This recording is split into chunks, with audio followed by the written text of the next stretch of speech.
All right, we are live with episode 467 of the 3G podcast. Rebecca is not going to be here this week. Apparently, her surgery is scheduled for like 5 in the morning, which means I've got to drive her up to the hospital at like 4 a.m. And I don't know. She's getting hernia surgery, right? Apparently, they're putting in like a mesh or something.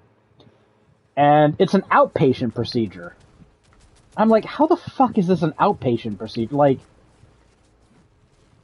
I don't know. I'm seriously sitting here thinking, do I want to drive back home and wait for it to be done and then drive back up and get her, or do I want to just like, I don't know, bring a handheld into the fucking car and wait in the parking lot? Because her surgery is like 2 hours after we got to be there. So it's at like 7:30. And I don't know how long it takes to do the surgery, but I can't imagine it's like super short or super long. Like I don't know how this is outpatient. I don't know how they're not keeping her for a few days, but I don't know. I'm not a doctor. I'm not up to date with how all this technology works. So it just, I don't know, when you cut into somebody's abdomen and put a mesh in there, I don't sit there and think, yeah, you'll be back by lunchtime.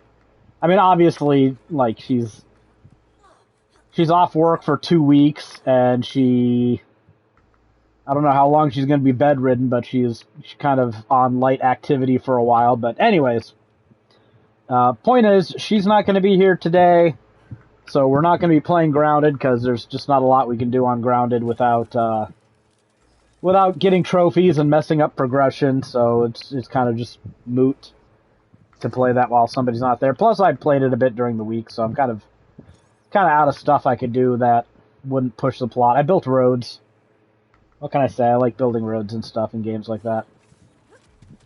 Somebody's got to do it. We sure know it's not going to be Greg. So, I don't know. I probably should have just said, hey, we're not doing a podcast today. Apparently I got to go to sleep and wake up and drive for at least 2 hours. But that would be responsible, and I haven't done that in the past 40 years. I'm not going to start now, so. I was thinking about starting early, but I don't know. Things just don't work out. So Rebecca had to, we cleaned the house, not because, like, we were told to, but it just seems like, yeah, you want the house to kind of be in tip-top shape when you're recovering from surgery. So she cleaned all her bedding, and we vacuumed everything, because these corgis shed a lot. A lot.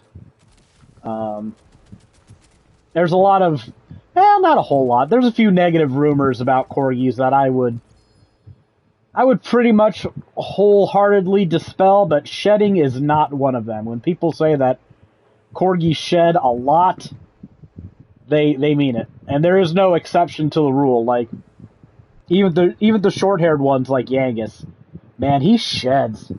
And unlike the ones with thicker fur, like Moxie and Zan, when he sheds, you don't even see it. It just falls off him. But like the other two, well, Zan and Moxie anyways. Joker's kind of in the middle. He's got thick fur, but it's not as thick or as long as Moxie's or Zan's. But like those two, they just have like puffs of fur sticking off of them. You can just reach down and pull off like, bunches of fur off of them. And it's like, oh my god, dogs. But you know they're shedding. Like, it's obvious. You can see it ready to fall off them. But Yangus is a sneaky shedder. He sheds just as much. You just don't see it until it's, pooled up in the corners of your room. But we did some cleaning. And, Rebecca's being all dramatic. She's got a fucking will, things to do in case she dies. I know, every time you go under anesthesia, it's a risk, but I don't know. It's outpatient, so we'll see. But yeah, we don't have a whole lot of news this week, but we do have some stuff to talk about. We didn't get a code for the Outer Worlds 2, which is fine with me, because in the lead up to this game coming out, I kind of got, I don't know, I just felt the biggest, I don't even want to deal with this fucking game anymore. Because, like, the game not getting a proper physical release, and just, it sucks. It sucks. I don't even want to touch it. Like, I'll fuck around with it when it's $20. And Microsoft just shit in bed even more.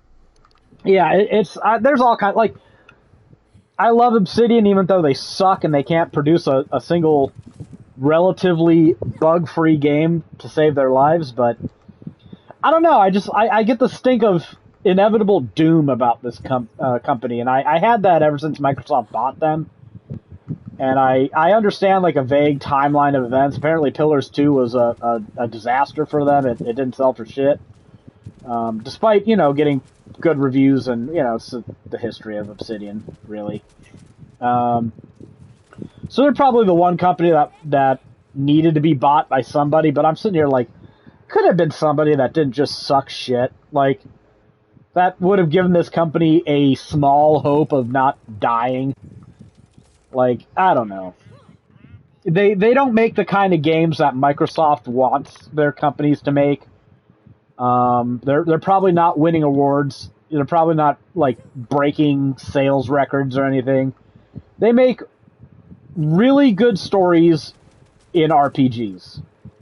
And unfortunately, that's just not a market that consistently sells well.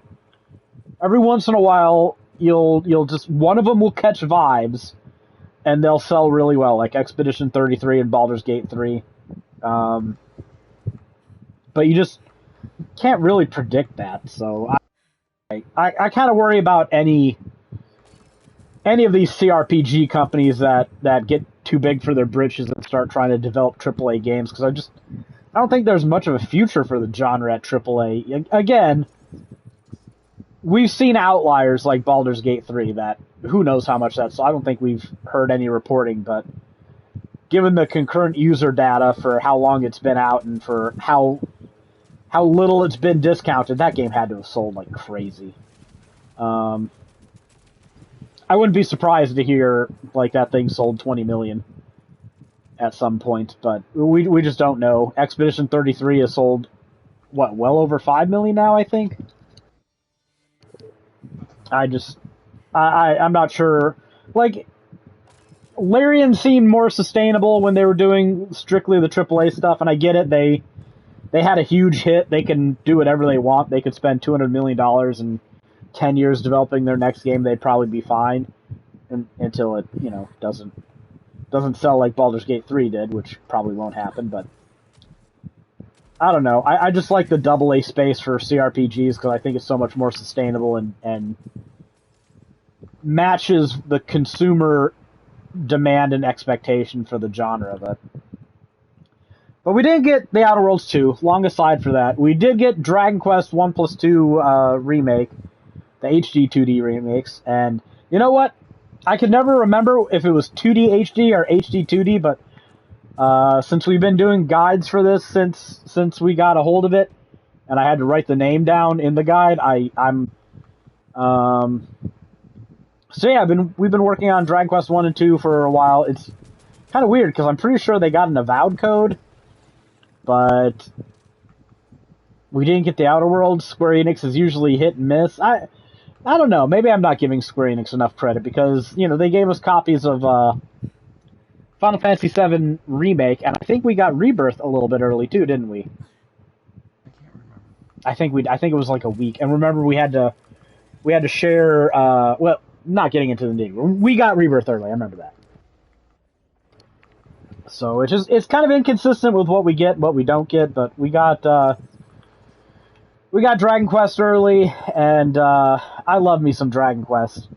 And I was feeling kind of bummed that I still haven't found time for Dragon Quest 3 Remake, so it's kind of nice to be able to play these, and it's not the same as playing 3, but I'll take it. It's good enough. So we've been working on these for a while now. How far have you gotten in Dragon Quest 2? Uh, I haven't really played all weekend. Oh. I just got the third party member, the mage chick, and I'm about to use like some cloak to fly over mountains or something. I can't remember what it is. Yeah, I'm right before that tower or whatever. Oh, the tower where you get the cloak? Okay. Um, well, I've got like this and Borderlands. Those are the only things that I have on my plate, and I've finishing up Dragon Quest 1 pages, and also trying to play Dragon Quest 2 to catch up. I'm writing down all the seeds as I go, and I haven't really been recording anything because I'm not sure there's much point in recording things this early into the game. It feels like it's already been mapped if it's that important, you know. Yeah, So I mean they missed a few things here and there, but I got that covered. I kind of want to go like, yeah, that's what I figured. I figured like it would be more advantageous for us if I tried to hit like the mid game and then started to work on, like, you can do all the early mini medals and shit, but I don't see, like, there's 80 of them in this game. And doing the page with all 40 from the first game, it was a bit of writing. So I'm like, maybe we can split it, or maybe there'll be end game stuff to write up. Maybe there's super bosses. I don't know. I think I have. Looking at other guides, and by other guides I mean RPG site.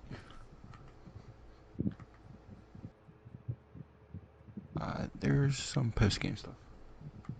Oh, okay. So yeah, I also kind of want to unlock Snoop before I'm not in the first Dragon Quest game. I just like wandered back and forth across maps trying to find all these hidden objects, and then you unlock Snoop, and it was super easy to find them. And I'm like, I'm not doing that again. I don't care how much Nose for Treasure says I missed. What's Snoop compared to Nose for Treasure? Nose for Treasure tells you how many treasures are in a level. Snoop makes them like glow, so you can see where they are. So if they're like a hidden item on the ground that's not marked, then you'll see them shining. You know the sparkly spots on the world map? It creates that effect on hidden items. Wow. So yeah, so it's just like I'm not wasting my time roaming back and forth looking for these. I know I'll get Snoop, and I know I'll be able to go back and find them easier. And plus, I'm kind of counting on the mappers to have found a lot of them, so I don't really see it. Like I said, they missed one or two things here and there, but yeah. I mean, they've got like three or four people that are doing it, so I'm like, they should have found it. You know, there's a problem if they didn't. So, I tell you what, Rebecca's being all conservative about this surgery thing. She's like, I can't let Zan in my bed because he might climb on me. She's not going to last a week. She's already messaging me on Facebook saying, Zan was so sad he wanted to come into the room with me, and he was following me down the hallway, and I closed the door on his little puppy face. She's not gonna make it. She's gonna have that dog in her bed within 3 days. Bet. But I beat Dragon Quest 1 on PC, but I couldn't see the trophies popping. For reasons, we'll call them trade secrets. we know what those are. But I couldn't see the trophies popping, so there's a little bit of speculation on whether we were getting, well, I guess they're achievements on Steam, on whether we were getting the achievements unlocked or not, and we made some educated guesses. And I want to say that every educated guess we made was 100% correct, because the first thing I did when I bought Dragon Quest on PlayStation, which is how I want to play and record these games if I get the choice. I went back and I replayed through all of Dragon Quest 1. I'm like, I know where everything is now. I just did this. I know how to beat all the bosses. So this should go pretty quickly, pretty swimmingly. And I think I sat there for 16 hours on the first day, and I played through Dragon Quest 1. Remember how I said a long time ago that Dragon Quest 1 is probably a game you can beat in a single sitting? Well, I didn't beat it in a single sitting. But I got to the Dragon Lord's castle before I was like, I can't do this anymore. I need to go to sleep. I'm tired. I'm 40, man. I'm too old. I couldn't sit there and... Yeah, I can't do that anymore. I'm surprised I made it 16 hours. That was a lot. But I'm like, you know what? I don't want to waste too many work days on this because I kind of don't need to play Dragon Quest 1 again. But also, I recorded every seed in that game as I was exploring it again, and There's a lot of seeds in the second game. yeah, I'm recording them, so we'll see how much I want to keep that up. But I've got all of them up to this point. Oh, there's 3 characters I gotta feed now, so I expect there to be more seeds. The fucking main character is slow as fuck. Oh yeah. I'm already getting monsters that drop seeds when you defeat them. I'm like, this seems a little early into the game for this, but okay. I guess it's part of that whole you've got 4 characters to give seeds to now thing, so one thing that surprised me about the Dragon Quest remakes, at least I haven't played the third one, but 1 and 2, they added a lot more content to these than I thought they were going to. They actually made the story coherent, and they didn't change like a lot of the plot objectives. Like, I don't remember there being a village of fairies that sat there and talked to you. I could be wrong. But some things stayed the same that might have should have changed. Like, half the main quest line in Dragon Quest 1 is go find 3 keys to open different colored doors. And I mean, I get it, the game was made in 1986, standards are different, but it's not exactly riveting quest objectives right there. But there's there are cutscenes for one thing. They actually exist. Some of them are voice acted. They added characters that weren't in the original or didn't much in the original, like the captain and his daughter, and they're trying to tell you a story, and they did add things to connect us more into 3 and 2. So they clearly wanted to read like a trilogy that it was meant to be from the get-go, except it wasn't originally meant to be. It was just a one-off, and I'm not going to get like into all the details, history of Dragon Quest, about the game being part of like a fucking indie game jam that was set up by a manga fucking publisher, but clearly it wasn't meant to be a series back when it was originally produced. Now in hindsight, nearly 40 years later, it's a little different story, but what, 30, 40 years? 40 years. It's technically more than a trilogy. Technically what? More than a trilogy? Well, yeah. Yeah, because don't Dragon Quest 8 and 11 connect to it too? Well, at least 11 does. Yeah. I thought 8 did. I guess 11 is the prequel to all of it. So, but yeah, none of these connections were there in the original games, or at least not in the first one. And they're connecting it a little bit. They don't stray too far from the original in trying to hammer you over the head with it. It's still very much the skeleton of a game made in 1986, and the princess just falls for you without having to be given really a good reason, and don't expect much from the plot. I mean, the production values are much better, and the story it does tell is actually told in a much better way, but it's still, go save the world from the big dark dragon guy. So, that said, like, the pixel art is beautiful, the animations are great, and you know what? The first game is actually kind of fucking hard at times. Like, I'm late. I know. Acknowledge this. What are you late for? We were talking just an hour ago. Food coma. Oh, jeez. What'd you eat? Food coma. Mexican. Oh. Like, there's more than just one enemy you fight at a time now, and the hero has a lot more skills to make up for it. You've got a full complement of spells and abilities, defensive buffs, healing, all that stuff. You feel like a one-man army. Especially compared to the protagonists in the second game, who all seem like lesser versions of the main character from the first game. which was not the original vibe you got when playing through these, because the main character in the first game originally, he had a few buffs and healing spells and whatnot, but he didn't feel like he was really the best bits of all the characters from the sequel, but he kind of feels that way now. It was pretty much heal attack. Yeah. I mean, there's that going on. I do have some criticisms for the HD 2D remake of the first game. I'm not really far enough in the second one to praise it or condemn it yet. But a lot of the like expanded storytelling and better graphics applies to both games from what I've seen so far. But some of the problems with the first game and the remake, you've got like souped up skills you can use under certain conditions, and those are pretty much being under the effects of reheal or being having hocus focus active, or being under 50% of your life. Well, you can write out the under 50% of your life thing, because there are so many enemies in this game that deal 50% of your life or more every hit. You're just not you're playing with fire if you try to use your souped up skills when you really should be healing. Like, you're just asking to get killed.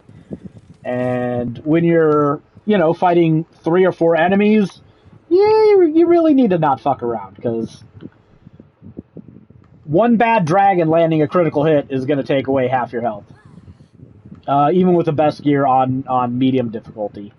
Also, like, I played through on PlayStation, because I was trying to get this done quickly. I played through on Draki Quest mode with invincibility, and man, Draki Quest mode is not that much harder than Dragon Quest mode.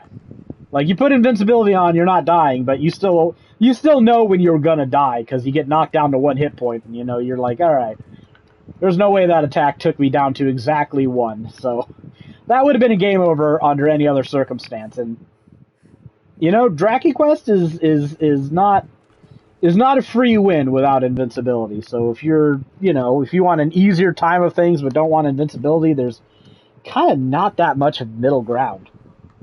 So you can get stuck in loops where you just need to heal and hope the enemy doesn't hit you in the next turn, and if he does, you got to heal again and hope he doesn't hit you in the next turn. And then once you finally get your own turn, well, now you've wasted so many magic points healing that it's time to sit there and defend so you can recover your magic points again. And you can waste a lot of time in loops like that, especially on some of the late game battles. And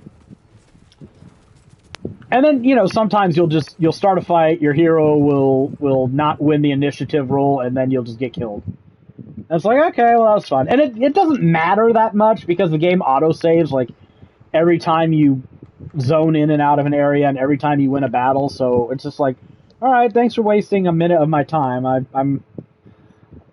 I really love having the RNG just decide to fuck me out of nowhere. That's lovely. But also, in the status effects and debilitations are just, they're such bullshit, because you have 4 enemies on the screen, and if they can all like do shit like dazzle you or put you to sleep, you got the one character, there's no recovering from it. You just gotta hope, one, that RNG doesn't fuck you, and if it does fuck you, that it at least wears a condom so you can recover a little bit, heal, and then...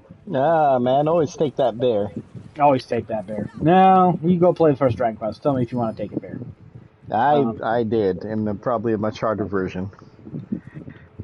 No, they're different things. You only fought one enemy at a time in your version.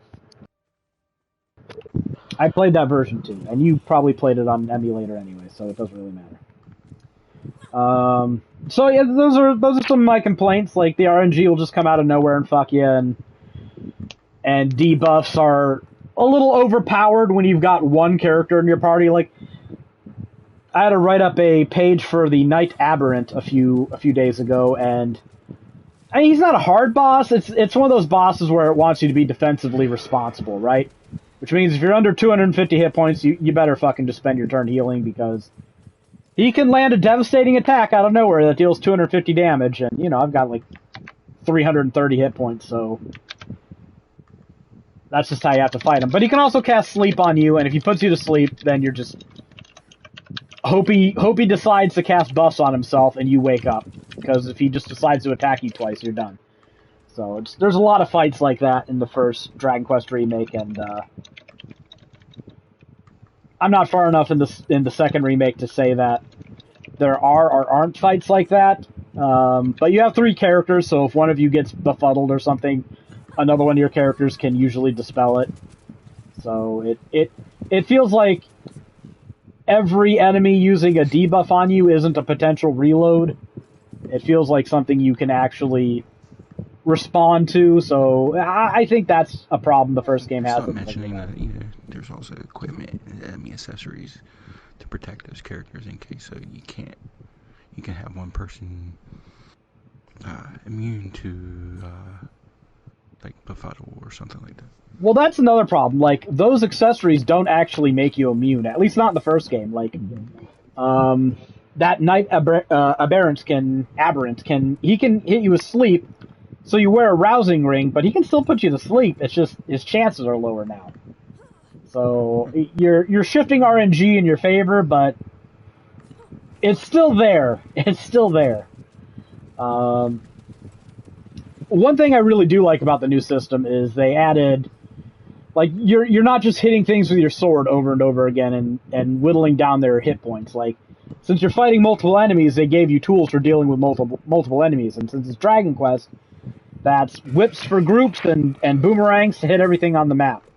And so there's some times when you're just going to want to use a boomerang to take out a bunch of weaklings, or you're going to want to whip to deal damage to a specific group, or if you're fighting one single enemy, like every boss, pretty much, you're going to want to use the best sword you have. Yeah. And so yeah, you know the tombola in Dragon Quest 2. Yeah. It took me. I did as some saves come in. I did get the ultimate prize from the first one, which is golden claws. What are those? How good are those? I had a whip, which was only 1 point lower than the strongest weapon I could buy, and the claws gave me like 50 extra attack. Oh, okay. I probably should do that then, but I haven't bothered. But there's a problem. The golden claws make the encounter rate even higher. Oh. So, that's a problem I saw. I've seen some reviews complaining about the encounter rate in these games. And I think my initial response was, you have skills like Holy Protection and Padfoot that you can use to reduce the encounter rate. And then the first game, if you have Padfoot, like if you're willing to use Padfoot, you'll drop the encounter rate to basically like one random encounter per level, which isn't bad at all. I'm like, all right, people complaining about this are just babies. Like, play more of the game, you will earn the ability to skip encounters. It's not something you just get; it's something you have to earn. Yeah, I mean, you have holy water. There's that too, yeah. And then the third character you get in Dragon Quest 2 gets holy protection. But then I'm playing through Dragon Quest 1 again on PlayStation 5, and I'm trying to get through this game as quickly as I can. Then I'm sitting there like, you know what? The encounter rate is really high in this game. Like, I get it. I get it. There's even worse with the golden claws. If you have them on a character and they're not equipped, it's still the encounter rate still is increased. Oh, that's bullshit. I was gonna say, so just don't equip them, just keep them in your inventory.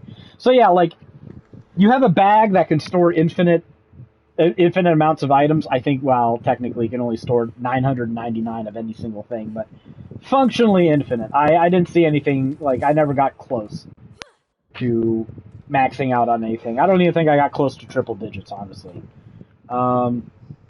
But your characters can only carry so much on their person.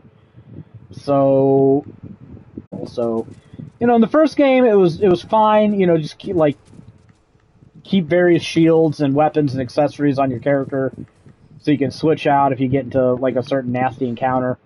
Third game, you have 3 characters. In theory, it should be even easier to do that. But yeah, I was just gonna be like, yeah, just keep it in your personal inventory, but don't equip it. I guess that doesn't work though. They're too smart for me. So I really like these games. I really like these remakes. They're pretty solid. I'm guessing that these are exactly what the remake of the third game is like. So I mean, if you like that, you'll probably like this, and I'm guessing the remake of 7 will be more of the same, which is good. Like remake the first 7 Dragon Quest games exactly like this. Remake-itis is what we have. Well, you know what? Square Enix can't make anything new and good anymore, so they might as well make something old and good. Shit, they're not even 100% with their remakes, because I thought Rebirth kind of sucked. That's my own personal opinion, though. Oh, I mean, that's more of a reimagining. Well, that's fair, yeah. I see people bitch. I'm not even upset. Like, okay, the like Fate Ghosts are stupid. I don't like that, but I wasn't willing to throw a tantrum over it. I was gonna see where that goes. And I don't even really think they're the problem with Rebirth. Like, they're not what I don't like about Rebirth. I just think the pacing sucks, and there's too many mini games, and I hate restarting from scratch all over again for the second game. It's like, no, I mastered this materia the last time. Like, I want to see progression. And I'm sorry, like, having dual elemental magic materia didn't do it for me. I didn't think that was a convincing enough reason to replay through the entire shit I already just did. Like, I think that Crisis Core kind of provided a blueprint for what could have been done. You could have had, like, Hellfire materia that inflicts debuffs and has fire, or you could have diversified it in other ways that didn't force you to basically play through all the progression in Remake all over again. I can't stand that. It bugs the shit out of me. Yeah. It was going to be a slippery slope either way. Yeah, and it's just, you know what? I know other people like it. I know a lot of people gave it really good scores, but as a CRPG player, I've been spoiled by games. I mean, as far back as something like Quest for Glory, which is a franchise that I think should be remade, but that's a discussion for another time. But you could, like, level all your skills up to 100 in the first Quest for Glory game. So you would, if you started out as a thief, your lockpicking would be low enough that you could kill yourself by trying to pick your nose with a lockpick. It's a Sierra game. They let you kill yourself in all kinds of stupid ways. It's always the best. Yeah, no, it's great. I love it. And then, you know, by the end of the game, you'd have 100 lockpicking because, you know, you're a thief, so you want to complete quests in the thiefy ways, which means you're gonna pick the lock instead of, you know, picking a fight with a dude and killing him and taking the key like a fighter would, or casting an open spell like the mage would. Yeah, you're gonna pick the lock. You got 100, you're fine. You're getting through it as a thief. And then you move on to the second game, and you can import your character over. And here's a genius solution they had for progression back in 1989. Now the maximum for all your skills is 200. So there was a... Go on. I mean, there was a JRPG series that kind of did the same thing. I mean, it's a smart system, I think. The dot hack games. Oh, yeah, there's 4 of those on the PS2. Well, technically there's 7, but they're 2 separate series. Didn't one of them get ported onto PlayStation 4? Yeah, that was the GU series, the second one. There's 3 of those games. And we only got the one? Well, I mean, there's 3 parts in the whole game. That's a bit weird. But it's, you know... Oh, go on. But yeah, like, in the first volume of Dot Hat GU, your maximum level was 50. But then in the second volume, the maximum level was 100. No, I like that. I like that a lot. And, like, if you imported a character from Quest for Glory 1 to 2, you would keep all your stats. If you didn't, your stats would be a little lower if you made a new character for Quest for Glory 2, but... You know, you could level it up from where you started up to 200. You'd still be stronger than a fresh Quest for Glory 1 character. So, you know, just give me something. Like, you know, you play through the first Baldur's Gate game and then you import your character into Baldur's Gate 2. You're not starting over from scratch. You got your levels. It wasn't perfect in the original because they changed how a lot of the systems worked, but you kept your experience, so you got to start out with a little bit of a boost, and you got to repick your specializations and skills, and it felt like you were starting from. And I already did a full campaign, and now I'm starting my second one. I'm not a fresh adventurer anymore. I know some things. I mean, so. They could have limited what you could do in the first remake game. Max level 30. Your materia can only go up to like 2 stars or something like that. I mean, I get why they didn't, and I think they kind of fucked the pace, because you had to have a fight with Sephiroth at the end of Remake.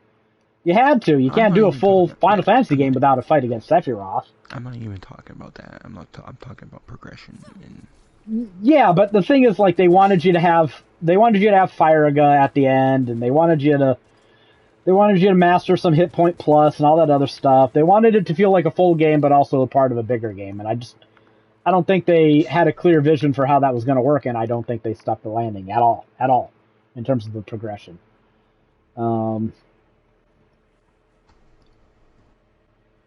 But what in Rebirth? In Rebirth, yeah. I think that you're way too thrown off by the mini games. I loathe them. I loathe them greatly, and I wouldn't hate them. You're so skewed by them. It's not just that. Especially since many of them aren't even required. No, they're not. But see, they didn't hide trivial stuff behind the mini games. Like, there's a lot of mini games that, if you want some of the best gear, you got to do them. Like, that's the thing about. Yes, there are a lot of mini games in the original Final Fantasy VII, but you know how many actual golden saucer things you needed to do well to get like the best gear late game? You had to do some chocobo racing to get some stuff. Like, that was about it. No, you had to do the battle arena. True, yeah, but I mean that was just combat. So yeah. and like, see, even with Rebirth, the chocobo thing was involved. It was involved, and they rewarded you handsomely for it. And this one, it's just like a million different mini games that they expect you to master for various things, and it's too much, and it's annoying. My opinion. I like Rebirth a lot more than Nathan does. Yeah. But there were some serious pacing issues. I mean, this is all just my opinion. Obviously, I'm a minority on this one. Like, especially, it was really good up until about Chapter 6, which is when you enter minigame hell, and just like, oh my god. And like, the Gold Saucer was the second half of that. There's just so much going on. I don't know. And they changed a lot of the... Oh, go on. You got the Costa del Sol, and that was minigame. And that was fine. I was game for that. You did the ferry, and you had to play cards at the beginning of that, which was fine. I didn't mind that. And then I guess it wasn't required, but it was. Well, I mean, if you want all the cards. Well, I mean, did you need the swimsuits to progress? I don't remember. Oh, you mean all the mini games in Costa del Sol? Mm-hmm.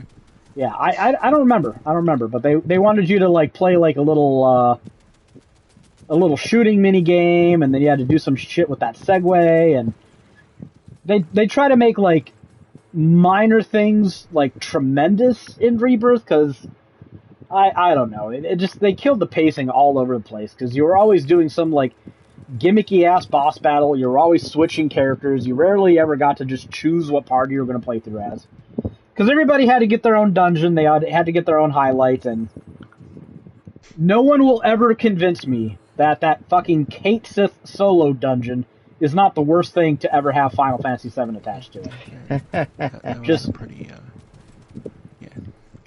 And I don't even hate Kate Sith. I mean, he's like the least interesting character in the entire game, but God, he plays like ass. He plays like ass. And you know what? If they made you do a solo dungeon with Aerith, I'd feel the same way, because she kind of plays like ass in those games. Like, she's good, she has her utility, but you don't want to be stuck playing only as Aerith. And like, the thing that kind of sucks about Remake and Rebirth is they don't just have like the battle arena. They've got the little battle arena gimmick fights in the Gold Saucer, but they also have all those fucking VR battles and just there's so much of the content in the game that's either a mini game or an isolated. It's actually a simulation, but not really. It's. Can we not just have like the same content, but like there's a cave where a fucking strong enemy lies and you just fight it for real? Like, I don't even care if it's the same content. It just feels better if it's not having to, access through Chadley at a terminal or some shit. It's just Fucking Chad. Fucking Chadley's the worst. Everybody knows it. He is awful, and then he's got what's his AI called? I forgot what the Mai or whatever MAI. I can't. My. Okay. She's actually way more annoying than Chadley, and she wants to talk to you about every map marker. It's like, oh my fucking god! Like, there's some things that I don't know. I feel like you can cut out like most of the AR battles and repackage them as just things you can stumble across in the open world, and you get rid of like 80% of the mini games. I love the Junon minigame, by the way. The parade minigame. I thought that was great. What they could have done in the second one, you had to finally summon things, and when you find all three, then they should let you do the battle there, instead of being relegated to fucking VR missions. Well, they make them so gimmicky, too. Like, why am I fighting a summon as Cloud alone? Well, because Chadley wants to do some testing. Well, I don't give a fuck about Chadley. Well, you got to, because there's this materia that you can only get from doing that. So you're stuck doing these. It's like, that's not what I want to be doing in a Final Fantasy game. These gimmick challenge battles. Can I just not fucking take my party and fight something? Like, make it a proper super boss or an enemy that actually feels fun to beat, not you have to gimmick yourself out for this. I don't know. The super boss is fun in Rebirth. Which is why, like, I don't... That super gimmicky Odin fight where, like... I can't remember all the details of it, but you've got to dodge his attacks. If you sit there and just, like, block them, he's going to build up his aggression or whatever and going to kill you and whatever. Like, I didn't mind those. Hate Odin. He's a cunt, but those were a gimmick that was kind of... You got a whole party. And that kind of felt like a typical Final Fantasy boss gimmick, Instead of, well, this is just arbitrary. You have to fight this one boss with your nuts in a vice and one hand tied behind your back because Chadley thinks it would be fun. It's like, here's the thing. It's too gamey, right? It doesn't feel like something you're actually accomplishing in the context. Yeah, a lot of those VR battles are very specific setups too. And I'm not even saying they're too hard. I'm just saying fucking chore. Yeah, I'm not. not. But it's a chore. Yeah, it's not too hard. I just don't get any reward out of it because it's just like most of the summon VR battles aren't too bad. Yeah. I did not like Bahamut, and I did not like Odin. Well, was Bahamut really different in Rebirth than he was in Remake? I never did him in Remake. Oh, okay. Because it was basically he's gonna nuke you at some point, and you've got to deal consistent damage, and you've got to not fuck up too early, and that's part of doing the consistent damage, right? Because if you start taking KOs early, then you got to spend time reviving, and that's not time you're spending dealing damage to the boss. What was the bull enemy, the bull summon? Fuck, I forget his name. I think that was my favorite one in Rebirth. I can't remember his name either. Okay. Kujata. Oh, okay. That sounds right. Think of it as a boar. Boar. Because it was neat because you don't want him to get all three elements. If he does try disaster. Yeah. I don't remember that one. How late game is that? I think Kujata is Gongaga. Oh, I probably did that then. I just don't remember it. I really like the music for Gongaga, and just I don't know, like I was fine with Rebirth until after Costa del Sol, and then I'm like, all right, I got to do the Yuffie dungeon, and I don't think it was a solo dungeon, but they split the party up, and there's some parts that only Yuffie can do because she's a ninja, and I guess she has traversal skills that everybody else doesn't have. And it's like, can I just can I just play with my fucking characters? Can I not make my own fucking party? And like, I could do this in the original game. I could choose who's going to be in my party and just play the fucking game. Like, I don't know. I don't know. I just feel like there wasn't any progression or too many mini games, and they're don't worry. so many gimmicks. You'll have, solo dungeons with the last two characters in. Oh yeah, you gotta have Vincent and Sid, that's for sure. Like, they've got to. That's another thing. Like, they've got to go through their entire character arcs in one game. You've got to give Vincent his solo dungeon, the Lucretia stuff. You got to give all of his limit breaks too. I mean, who knows how many they're gonna cut out. You got to give Sid his own little solo thing. I don't know where they're gonna. Actually, yes, I do. Sid actually is fine because remember in the original, Sid kind of becomes like the de facto leader after Cloud goes fucking nutso again in the Great North Cave, and so they could do that at any point. Like when you're trying to get the old man Sid, who's younger than all of us. Yeah, he's like, what is he, like 32? Holy shit, I'm older than Barrett, man. Damn. So I'm like, Sid they can do. Sid was always prominent in the back half of the game until he got Cloud back. So I'm not too worried about that. He's 32 in FF7. Yeah. Jeez. Old man. Oh man, how old was he back when they were doing the space shit? He would have had to been really fucking young. I don't know. Age dilation. Time of his life is come and gone. Yeah, he got his one shot. 35. Who is? Barrett is. I thought he was 36, but close enough. How do we get on this? Anyways, the Dragon Quest 1 and 2 remakes are really good. They expanded the first game considerably more than I thought they would. You can technically beat it in like... I finished the game in 16 hours. It took me more than one sitting. And the review guide we got said like 10 to 15 hours to beat it. I probably had some idle time in there because I can't focus on shit for that long. But if you know exactly where you're going and you don't have to worry about strategy or like you're playing on Draki Quest with Immortality, yeah, 15 hours to rush through that is reasonable. But if you're actually trying to play the game, you don't know where everything is, you're searching for hidden objects and if you're not following a guide, 15 hours is doable.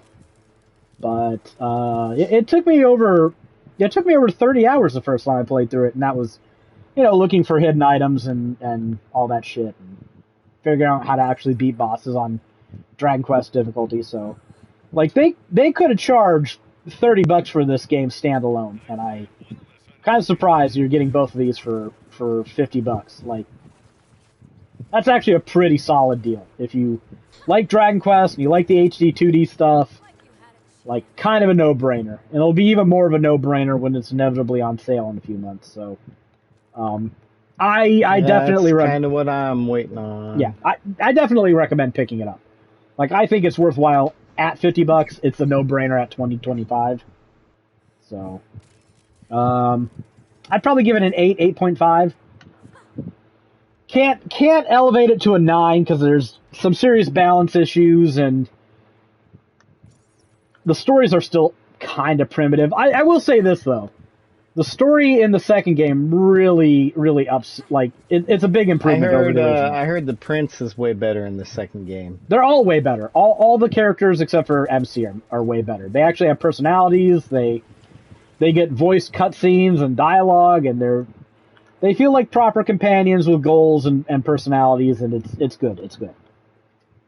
It's probably more than you'd be expecting. Like, if we go back 6 months and kind of take a temperature test of what you're expecting from these. So, I highly recommend those. I also beat Borderlands a while ago. I think Jared gave it like a 7.2. I don't think I disagree with that. I just think that my 7 is a better 7 than most people's 7s. Like, I think this is a really fun Borderlands game to play. The itemization isn't as good, but I rarely found myself just miserable at certain points playing this game because the game is the game is better balanced than other Borderlands games have been. Like you're either winning fast or you're losing fast, and I kind of feel like that allows there to be more flexibility with builds, and enemies just feel less annoying to deal with. I didn't have any issues with the performance of the game, but Yeah, me neither. it's hard to ignore everybody else saying there was issues. So that was one of the cons I listed on my thing. I mean, okay, I kind of lied.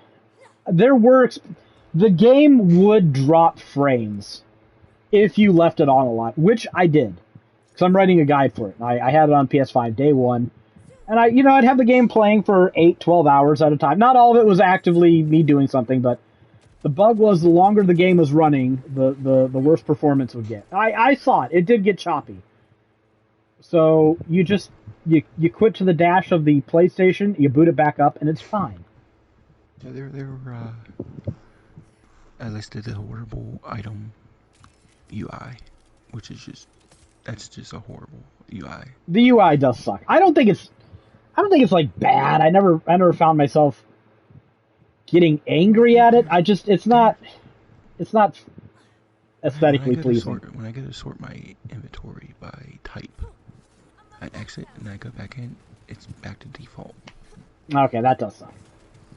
Another con I listed was difficulty spikes, because this is definitely probably the hardest Borderlands game for the basic playthrough. You think so? I'm playing on easy and I get killed a lot. I think this was the easiest Borderlands of all of them, honestly. I mean, I get killed a lot, but I always get killed a lot because I suck. And yeah, I played through it on easy because I'm like, all right, I just need it. Like, none of the changes to the game. I will say this: I'm on Ultimate Vault Hunter now, and I made the transition from easy to Ultimate Vault Hunter in one go, and I haven't noticed any difference in difficulty at all. That's the problem. No, that is fair. The difficulty modes suck, but I didn't find the game particularly, like, things kill you out of nowhere in one hit, but that's just Borderlands. And I was gonna say, I mean, like you said before, health is just a concept in the Borderlands worlds. well, see, now I've got a shield that's a little bit better, and it still happens, but it happens less. I've got like Timekeeper's new shield, and it doesn't actually have any shield, but I think with it I have like 1,300. It says 1,400, but I'm pretty sure I have a buff that's doing that. I think it's like 1,300 some life. And I don't know why, but 1,400 life is just better than like 9,000 shields and 6,000 life. I don't know why. Don't do the math, because it will give you a number that sounds like it shouldn't work the way it does, but I die a lot less with this shield, and on paper, it's not better than the numbers I had before this one. Well, I'm doing the math. You're doing the math. That doesn't add up. Yeah, well, guess what? Take it up with Randy Pitchford. It's magic, I guess. It's the way it is. And I had a good shield before this. I had a Guardian Angel shield that actually made it pretty hard for me to die, because even if you do die, it gives you one free fight for or second wind. So you go into fight for your life mode, and if you recover naturally, good. If you fail to recover, it just gives you a second wind, and then it has like a 300 second cooldown or something. So you can't just keep dying forever. But most of the deaths in this game are just like, well, something fucking got me out of nowhere. I don't know how the fuck that happened, but oh look, now all the little enemies I need to kill to get a second wind are gone, and it's only the boss. So I guess I'm restarting this fight, but, when you have that Guardian Angel shield, it's like, alright, well, you got that one fucking cheap shot, but you're not gonna do it again.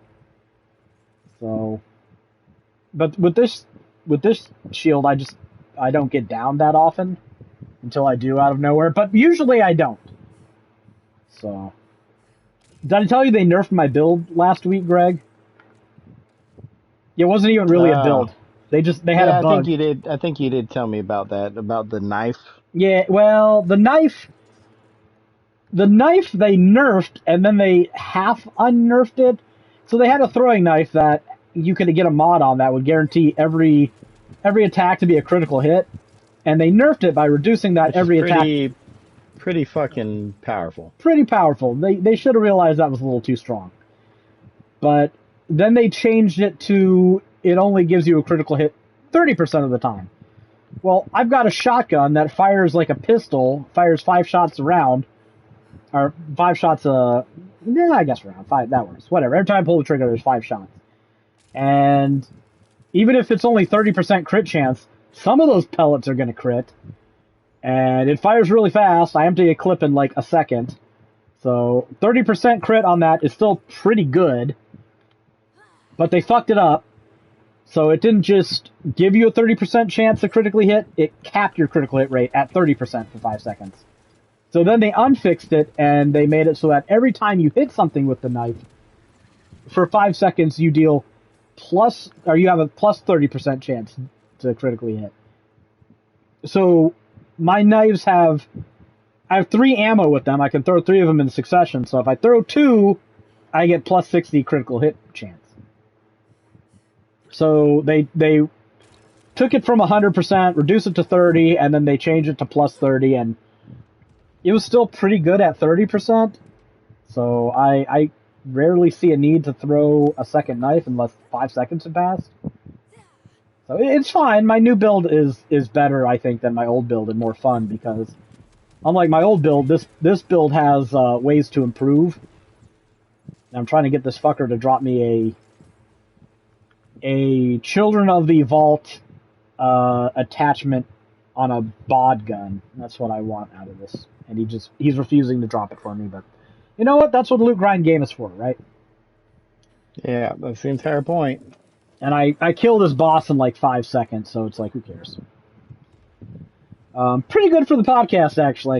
I can grind some of this out. So I enjoyed Borderlands 4. I am not going to give it a single goatee nod, but it was a fine game, and it made me less annoyed with it than pretty much any other Borderlands game I've ever played. I gave it a 74, by the way. Oh, I thought it was 72. So, look at this. Nathan being the rare voice of optimism on this podcast. What is happening? That is pretty odd. What can I say? I don't dislike the game. We had a limited run game show, and I predicted I wouldn't find anything interesting in this, and I was right. There goes the optimism. Out the window. I know Jared found some things he liked on it, but I want RPGs. You know what? If you're not gonna remaster any RPGs, then fuck off. What are you doing? Why are you wasting everybody's time? Oh Jesus! Come on. I'll be right back. So, 25 new titles that will receive physical release as part of the Limited Run Games 2025 showcase, including Capcom Arcade Stadium, Fear Effect 2 Retro Helix, Fuga Melodies of Steel, Fuga Melodies of Steel 2, Fuga Melodies of Steel 3, Onimusha 2, Samurai's Destiny, and more. Why don't you tell me, Jared, what games you found potentially purchasable? The 3 Fuga games. Okay. Well, what are they? I want to know what genre. They're RPGs, but they're, I mean, it's hard to describe. I really don't know myself, but a lot of people love those games.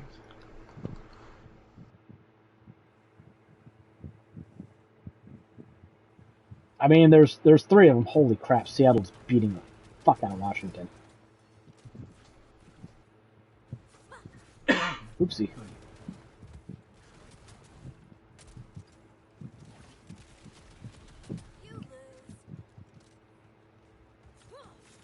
Let's overgrown dog go. There was a game called Double Shake, which looks like a combination of an N64 game called Mischief Makers and cross with Klonoa. I this is bad, but I don't know what either of those are. Well, Mischief Makers was made by Treasure, who is more notorious for shoot 'em ups like Ikaruga. You've heard of Ikaruga before, have Is he a developer or is that a game? Treasure is the developer. Nah, I'm drawing a blank. The biggest Treasure game, Gunstar Heroes. Oh. Yeah, not my scene.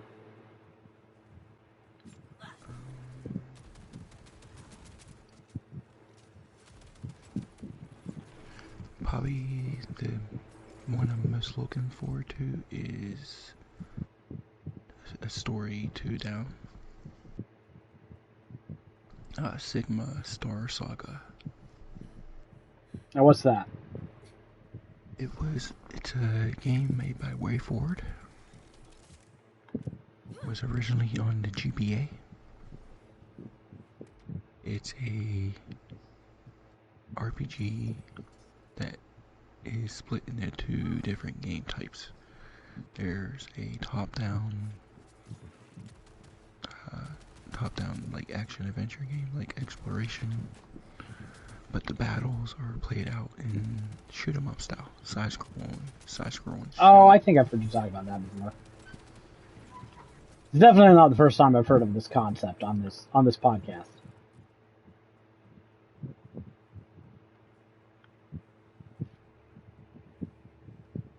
And then they had a side-scrolling action platformer, Little Samson. I guess they're publishing that though, right? This isn't just. Is that a new game or is that It was an NES game. Oh, okay. Oh, the NES version of this game is crazy expensive, going for upwards of $1,200. Limited Run Games has wanted to do this for a while, but had trouble getting a hold of whoever owned the rights to the IP.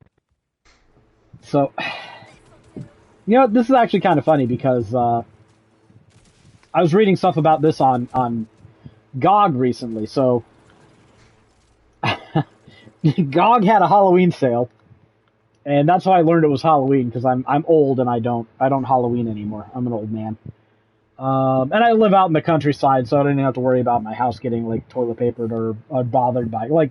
What are they gonna do? Drive down the highway and drop their kids off at every house? No, they're not. So I don't get bothered for Halloween, which is kind of a shame because I'd probably do stuff if there was a chance that anybody would show up here. But it was a Halloween sale, and I was going through it on GOG, and I haven't bought anything on GOG in a while. Like that sounds like a lie. No, they just give so many free games away. Like I'll collect them. Like we have Amazon Prime because Rebecca likes to watch some shows there. And I get and I like the Twitch benefits I get, like not having to move these videos over to YouTube, except for once every month or so, instead of like every week. Yeah. But I was going through the sales on GOG, and they had a game called The Summoning, and no one's heard of The Summoning because it's not because you're uncultured swine. It's an old PS2 game. No, you're thinking of Summoner. Oh, yeah, no, you got me. This is a 1992 game developed by SSI, who are the guys who held the rights to D&D in the late 80s, early 90s. They created Pool of Radiance. They created all the Gold Box games, which is what everyone knows them for. But they did a lot more than that. They did like Buck Rogers and shit like that, and Dragonlance. And I know some of them are technically Gold Box, but. Yeah, SSI did a lot of those old D&D games, and I played The Summoning when I was a kid. And this game, like, there's some games that were good back in the day, and they're just not good anymore. Like, I'm not going to bullshit you guys and say that everything I liked back as a kid is still good and worth playing. Like, sometimes these games just, they're not good anymore. They were what we had, and we played them because they were what we had, but there's no real good reason to go and play them in modern year, because they don't hold up. Like, I think we can all admit that this is a thing, and maybe we still enjoy them because of nostalgia, but they're just like I won't sit there and say you should go back and play it. And there are games that were kind of bad at the time, but they got nostalgia because we just played them because that's what we had access to. And then there's just some games that stand the test of time that were good then, and goddamn it, they're good now. Like Quest for Glory, I think, is a game that I can say, Greg, go play Quest for Glory, you'll like it. And I goddamn guarantee, Greg, you would like playing through Quest of Glory in modern day. Just like I suggested, like Dungeon Keeper 2. I was like, that was a good game then. It's a good game now. The summoning, I did like Dungeon Keeper. I did try it out. It's good. You know what? The summoning is not that game. The summoning is a game that was kind of obtuse and tedious back in 1992, and it didn't age well. So I'm not going to say anybody should go back and play this game, but goddamn it, GOG had it for like $3, and I played it as a kid. I was like, I didn't think I'd ever see this fucking game again. So I bought it. I bought a couple of other things on there because I'm like, you know what, this one kind of looks. This is on my wish list, and if I'm not gonna buy it at $2, when the fuck am I ever gonna buy it, you know? But I booted up the summoning because I played through the intro so many fucking times. I'm like, you know what? The intro to this game is still pretty peak, still pretty fun. So I booted up the game, did the character creation, got to the actual, because the whole game is like a dungeon maze that you're stuck in, and very obtuse. One of those games where you gotta like hold on to fucking everything, your weapons break, and they've got like a spell system where you enter in various like hand signs that are basically just rip-offs of letters and letter symbols in American Sign Language, as far as I can tell. And you enter them in certain combinations, and that's how you cast spells. And like you'll take damage from all sorts of dumb bullshit in that game. And then you'll use a spell to heal. And you can't just use a spell to heal because that'd be too fucking convenient. No, this is a 1992 CRPG. So you've got to have an empty fucking potion vial in your hand. And then after you've used the little hand symbol thing menu to memorize a spell, then you can cast it. And if you have an empty potion bottle in your hand, it'll fill that potion bottle with healing. And then you can drink the healing potion. And it's just, it's obtuse, it's a pain in the ass, it didn't age well, and I played it for like 5 minutes, and I went, yeah, I remember this, I'm done. I don't know, maybe I'll get a guide and I'll finally beat it, but it's one of those games that's like twice as long as it really needs to be, and full of obtuse design choices, but you know what? I gave it a few bucks because I didn't think I'd ever see it again, and I played it a lot as a kid. And then I kind of got like a bug up my ass because they have a program on GOG where you can ask for old games to get revived and preserved. And so that's really cool that they actually have a way you can ask for games. Yeah, and like you just find a game on there. I didn't have to add a single game, no matter how obtuse. You just look for it, and like a search will take you to the request page for that game, and then you can you can click a button and you'll add a request to it, and it shows you how many people have requested it, and like I can't remember, there's one game on the top screen that had like 150,000 requests for it, and some of the games that I was requesting had like 80. I'm like, this is never gonna happen. Like, if I was GOG, I wouldn't waste a single penny fucking preserving a game that had 80 requests. But goddamn it, I wrote little reviews for them, and because you can put in a little blurb about like what you remember about the game and why you want it preserved and stuff, and that's really neat. That's really neat. So I requested like Prophecy, The Fall of Trinidad, and a game called Wybarm. So it'll never happen, and I'm pretty sure Wybarm is like abandonware. I'm not sure about Prophecy. I think Prophecy is one of those weird games where like one dude owned the rights to it, and he was just happy to own the rights to it and never make a penny off of it again. None of these. Well, Wybarm was pretty fun, but Prophecy wasn't very good. That's probably what happened with this Little Samson game. Yeah, I mean, it might have. Who knows? Just some cunt developer or publisher ended up with the rights to it, and he's like, no, I can sell this on a Nintendo Replay Pack. I'm never gonna. It's like, okay, guy. You've heard of Little Samson Rake? Yeah. Yeah, it's getting a modern port.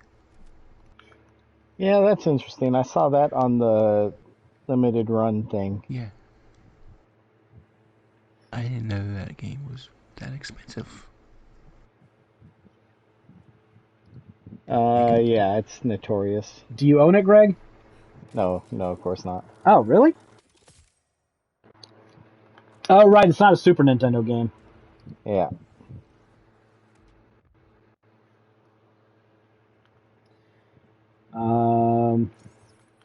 Jordan Love, the only person I know to pay for everyone's dinner on his birthday. He be a real one. Apparently, that's a tweet from Micah Parsons' brother. So yeah, I guess somebody got something. Apparently, Kraft got injured, huh? I saw the reports of it, and I didn't watch the game. I went to the Chainsaw Man movie with Rebecca. I was watching that during the game, which good call. Then I got out and I got to see how much the Packers are failing. By the way, they need to fire Matt LaFleur. He's a fucking terrorist and a parasite, and this team is never going to win anything with him. That said, like they lost to the Panthers. They doing quite well this year. 5-2-1. They lost to the Panthers the same way they lost to the Browns, and you know what? I have every expectation that they're going to beat the Eagles next week or next Monday. They're going to beat the Eagles, and then they're going to lose to the Giants because that's just who this team is. And I blame Matt LaFleur for most of the problems with this team. The quarterback room is not his fault, but literally every other problem with this team is Matt LaFleur's fault. He's a pussy. He's a coward. He's an idiot. He can't manage time. He can't challenge. He can't play call. I don't know what the fuck he's doing as head coach. Like I can't think of a single thing he does well. Let's look at this. Still winning and still bitching. Well, they didn't. They lose to every bad team they play. Every time they play, you know what? I made the prediction that they're going to lose to the Panthers, so I'm like, nope, this is a trap game. Like I know this team. They're going to lay an egg here, and I told Jared that the Steelers were going to beat the Colts. I predicted that. So my predictions are pretty good this week. I think I've only missed 3. Well, I mean, I would hope the Steelers would win with forcing 6 fucking turnovers. You know what? I've seen a lot of people online saying, well, of course they won. They got 6 turnovers. That's a stat. Like, yeah, they won by 7 points with 6 turnovers, but those 6 turnovers are a stat. Like, your offense didn't convert all those turnovers into points. Fair. I think they got 21 points off turnovers. I mean, you know, that's not bad. Defense forcing turnovers is a key defensive stat. So I don't know what's there to be upset about. Like, hey, here's a good stat.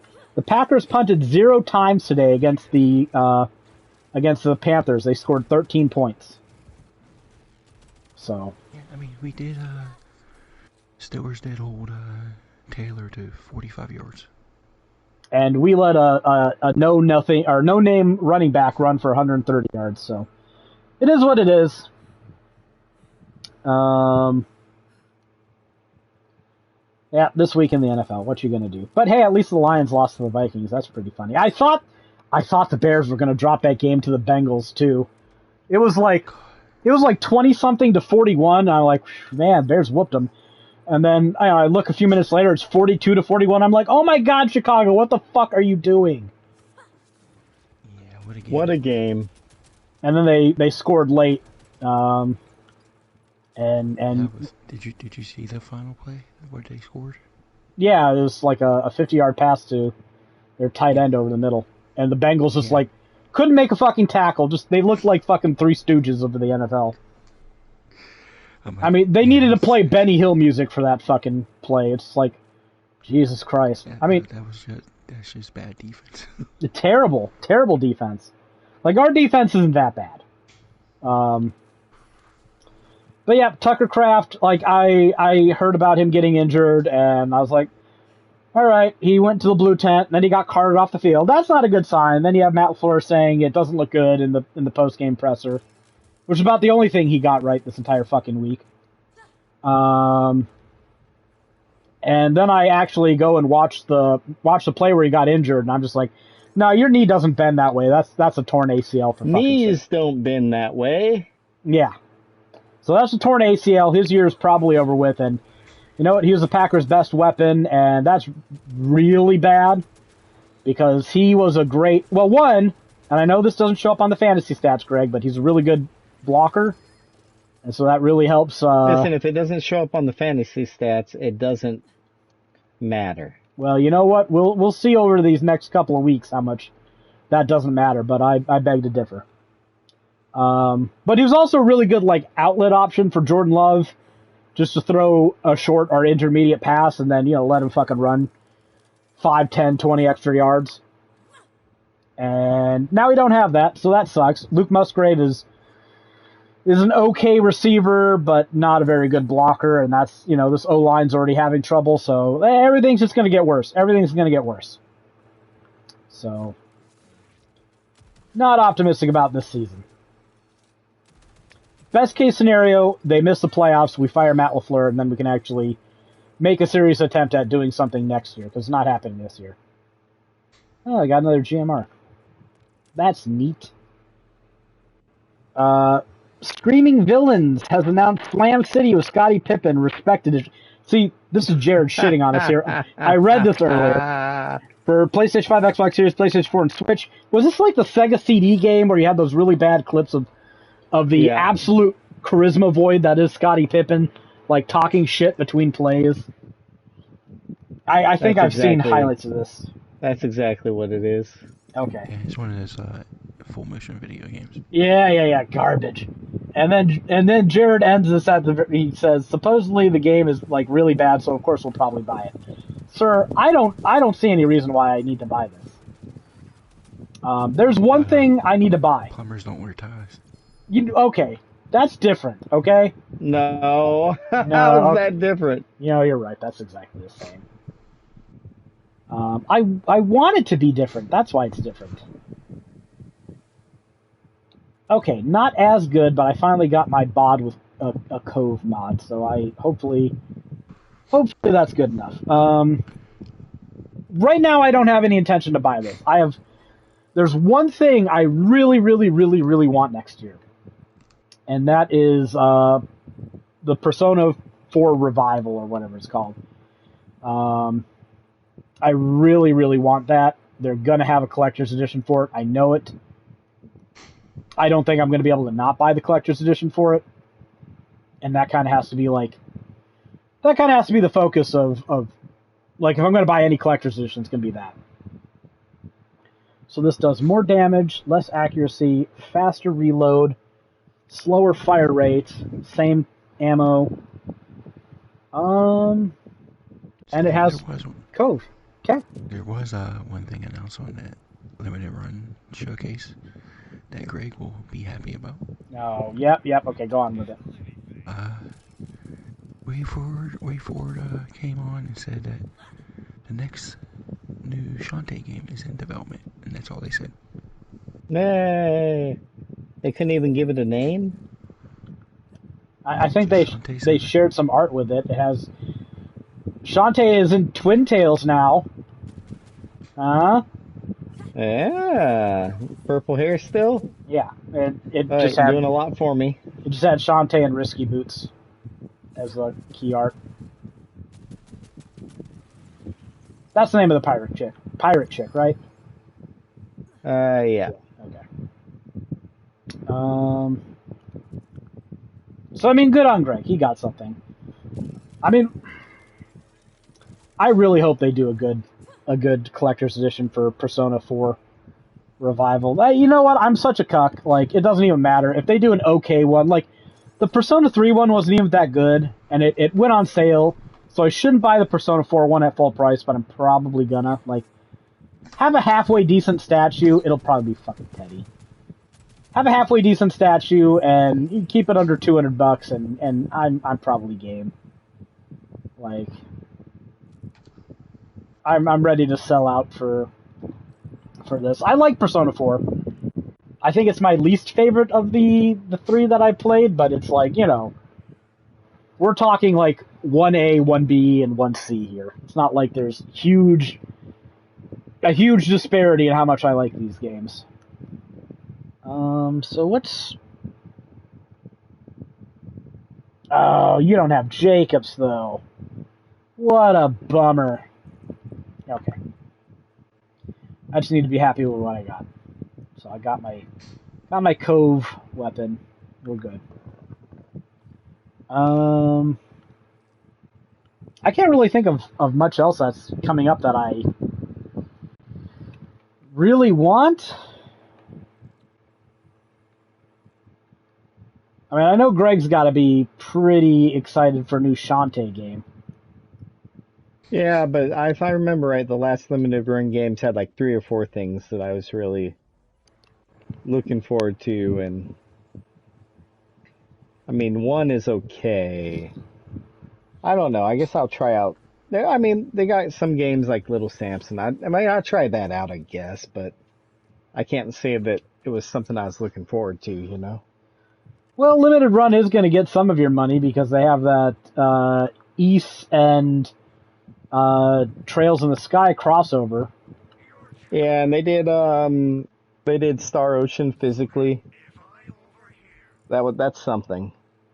You know what? I have no interest in that game whatsoever. Like it's What, not Star Ocean? No. The East and Trails fighting game. Like it's not my genre. But I will say that collector's edition does look really good. Like it's $120 and it kind of has like everything no, it's $100 and it kind of has everything that I want a collector's edition to have in it. Like it's got a soundtrack, it's got a steelbook, it's got a hardcover art book. So I like all those things. Like it's missing a cloth map, but there's probably nothing for it to map. So I guess that makes sense. I don't know. That collector's edition looks really good, even if I don't care about the game. So we'll see how I'm doing financially, but considering we're probably going to be paying a few $1,000 for a surgery here, that's probably not going to happen. Yeah, that's rough. But it is what it is. It is a good collector's edition, though. I just wish it was like for an RPG or something. Publisher Indie.io and developer Sword and Axe will release strategy RPG Dark Deity 2 for PlayStation 5 and Xbox Series on November 7th. The company's announced Dark Deity 2 first launch for PC via Steam on March 24th, followed by Switch on September 4th. The first game apparently didn't come to PlayStation. I paid attention to this at first. I have it on my wish list on Steam. I never pulled the trigger on the first one. And I was kind of just waiting for it to come out on PlayStation. Never did. It came out on Switch, but apparently the second game's coming out on PlayStation. So, you know, maybe I'll give it a try. Can never have too many strategy RPGs. Although I do have like Tactics Ogre and Triangle Strategy and Final Fantasy Tactics to finish up, but you know, when does that ever stop me from buying another Triangle game? Strategy, yay! I should get to that when I have more time. When I have more time, but that's not a thing right now. Wait, what do I want to do? Yeah, I should farm these guys, even though I really don't want to. Even though I don't want to. There we go. What other news do we have here? Right. Report from Business Insider is saying that EA is basically injecting AI into just about every facet of their game-making process. This has been the process for about a year or so, with management pushing it really hard, using AI to streamline coding, but it's not good and more work has to be done to fix it. So it's also being used to compile reports on things like QA testing, instead of having a real person look through the feedback and come to an informed conclusion. There is even mention of AI training courses that employees are encouraged to undergo, and perhaps most dystopian of all, workers are being directed towards AI thought partners. AI doesn't think, by the way, which can offer advice on what they need to accomplish in order to be in line for a promotion. So, yeah, just what I'd expect from Bonesaw and Kushner. Yeah, sounds about right. So, I mean, like, this company is so toast. I think I've said this before, but Like, if they use AI to cheaply pump out Madden games every year, I don't think any of the fucking piggies at the trough of the Madden series would even notice. Like, it's such recycled garbage every year anyways. But, like, this is just total death for something like BioWare. So, if you think it's bad now for BioWare, just you fucking wait. It can get a lot worse. And probably will. And final bit of news, again, we got to end on another down note, which is the way it is. According to Jason Schreier, Rockstar is employees. Well, you're cutting out a lot. Oh, am I? Hold on. All right. Let's try this again, but with less technological problems. According to Jason Schreier, Rockstar has maliciously fired between 30 and 40 employees for attempting to organize a union. All of the fired employees, who worked on multiple offices in the UK and Canada, were part of a private Discord trade union chat, which is the only thing they had in common. According to Rockstar, they were fired for misconduct. IWGB... Yeah, unnamed misconduct. Yeah. IWGP, Independent Workers Union of Great Britain, calls this the most ruthless act of union busting in the history of the UK games industry. Take-Two supports the firing and had a corporate robot turn out this message. We strive to make the world's best entertainment properties by giving our best-in-class creative teams positive work environments and ongoing career opportunities, Take-Two's head of global corporate communications, Alan Lewis, said. Our culture is focused on teamwork, excellence, and kindness. Kindness. Rockstar Games terminated a small number of individuals for gross misconduct, and for no other reason, as always, ambitions and approach. GTA 6 is probably going to make billions in profit, which naturally must be hoarded by the executives and shareholders, not the actual artists and developers, who have the talents necessary to create such a profitable game. But hey, you know what? Maybe it'll trickle down. Want to bet? This seems like it's going to be tied up in courts forever. Like this in particular. I don't know. Forever is looking. There's no way it won't be. You're so optimistic about any laws or courts saving us from this. It's not in the U.S. is one of the first things. Well, I don't know. The UK is pretty much aping the US in their downward trajectory, so. Oh. Invincible guy. So I wouldn't be too optimistic. I'm not optimistic I used to be optimistic in the UK not being as stupid as we are, but they're at least as dumb as we are. Excuse me. Oh. I actually got downed by something. That hasn't happened yet on this trip. That's all the news that we have to cover for this week. Not a super busy week, but I figured we could stretch a podcast out of it with Dragon Quest and whatnot. You got any more insights to share about the Outer Worlds? No, I spent the vast majority of yesterday typing up the first island. Got most of it typed up. Okay, still that. I don't know what I was stuck on. They must have made these suicide psychos a lot weaker, because they don't do nearly as much damage as they used to. They just used to one-shot you if they were anywhere near you. That's a positive change. I'm just working on Dragon Quest until they kick me off it. I don't know what we'll be doing next. I kind of think there's an outside chance that somebody at Gamer Guides ends up working for that new Hyrule Warriors game. It won't be me. I don't have a Switch 2, and I don't think it's on the Switch 1. So, but I can't. I can't think of. We should have Ryan make it. Make what? We should have Ryan do it. Do a guide for Hyrule Warriors. Well, I mean, not for Gamer Guides. Yeah, why not? He's got Switch 2. Why does he have a Switch 2? Yeah, I felt like it. I guess so.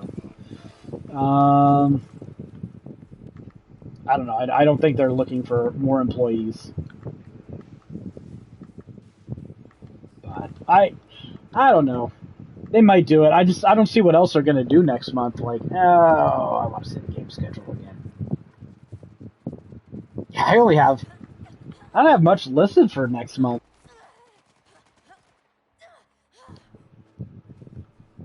I highly, well, no, we're on the beginning of November. They would have already started that if they were going to do it. What the hell is even coming out this month? Is there anything? Isn't the new Call of Duty coming out or something? Oh, yeah, they might get someone to write about that, but it sure as fuck won't be me. No. They've got other people who regularly write pages on that stuff, so I'm not worried about that. You know, if they wanted to buy Switch 2, I'd write a Hyrule Warriors guide. Yeah, if they wanted to do that. So, I wouldn't complain. Oh, I got my Neptunia games in the mail. We'll see if I ever get around to playing those, but it's nice to have them on a system that isn't the Vita. Seriously, what the hell is keeping me from moving?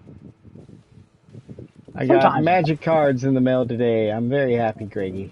You've got a lot of those. Are you just putting them all into your binder as you get them? Do you have? Go ahead. You have spots left in your binder where there are numbered cards that you know you're going to get? Oh, I do. I do, yeah.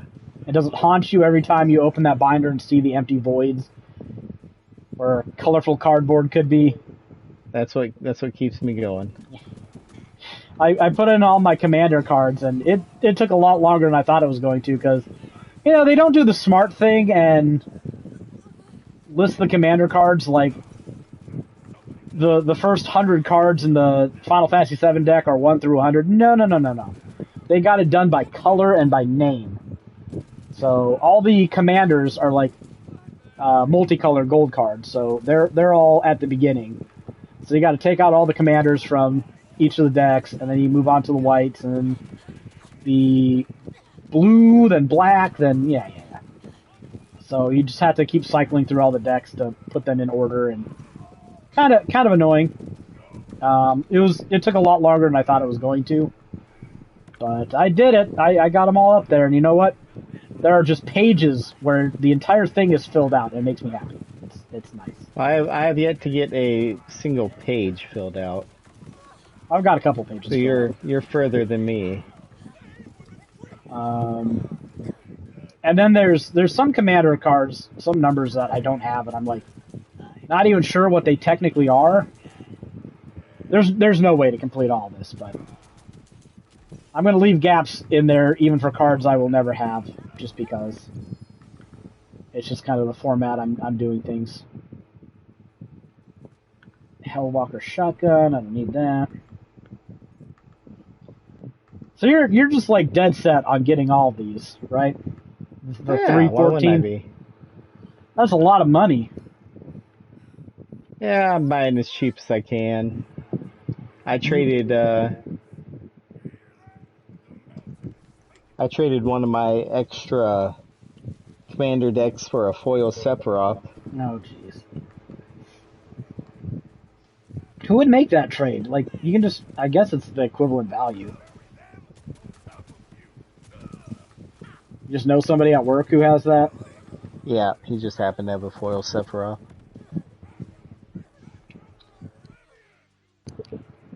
I mean, some of those cards are probably as cheap as they're going to get right now, especially the commander decks. Like, educated guess, this is the time to buy commander decks if you're ever going to buy them. They tend not to go too much lower than like 30, 35.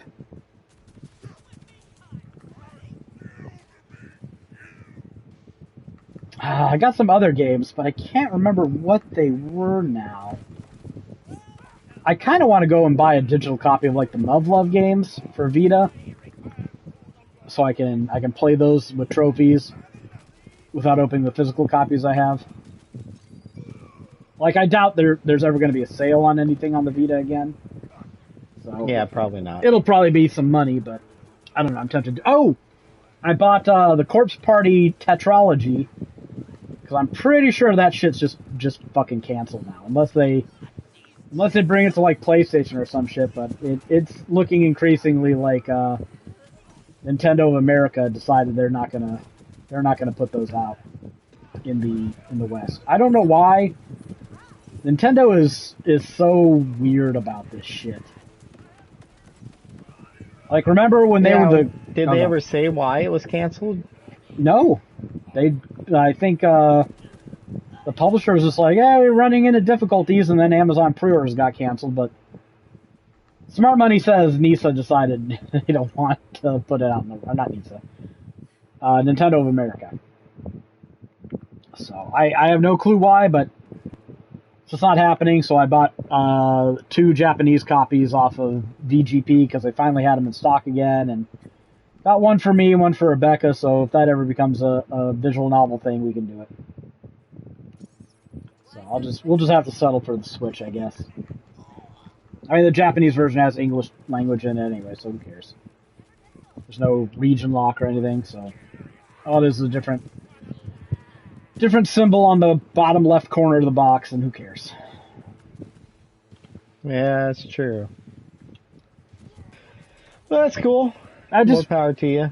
Just remember, like, Nintendo of America went from being, like, public enemy #1 when they weren't allowing you to, like, molest Fire Emblem characters, and then they became cool because Sony just started censoring shit with, like, beams of light, and now Nintendo's a bad guy again. I don't know. It's weird. They were always the big censorship. Even back in the NES, they didn't want kids to see crosses, for fuck's sake. Oh, yeah. Crosses. Well, no, I agree with that. I don't want that shit. Like, let's think about that. If you're going to show anything, or if you're going to censor anything, why shouldn't it be a cross? Like, it's a torture and execution device. That is... No, it's also a symbol of the church. Yeah. Which is even worse, a pedophilic cult. That's what they are.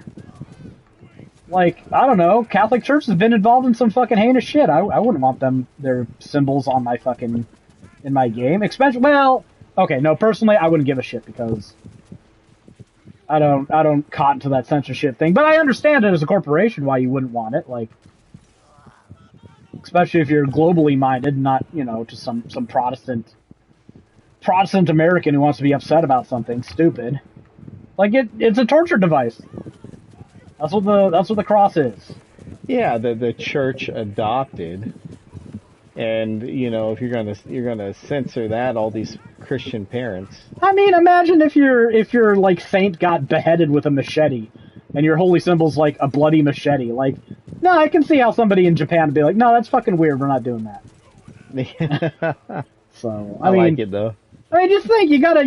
It's hard, but you gotta detach yourself from your own cultural perspective here. Yeah, but that's not. They're bringing these games over. They're not censoring them in Japan. Like in Japan, they're showing the full cross. Probably, you know what? It's probably just a top down.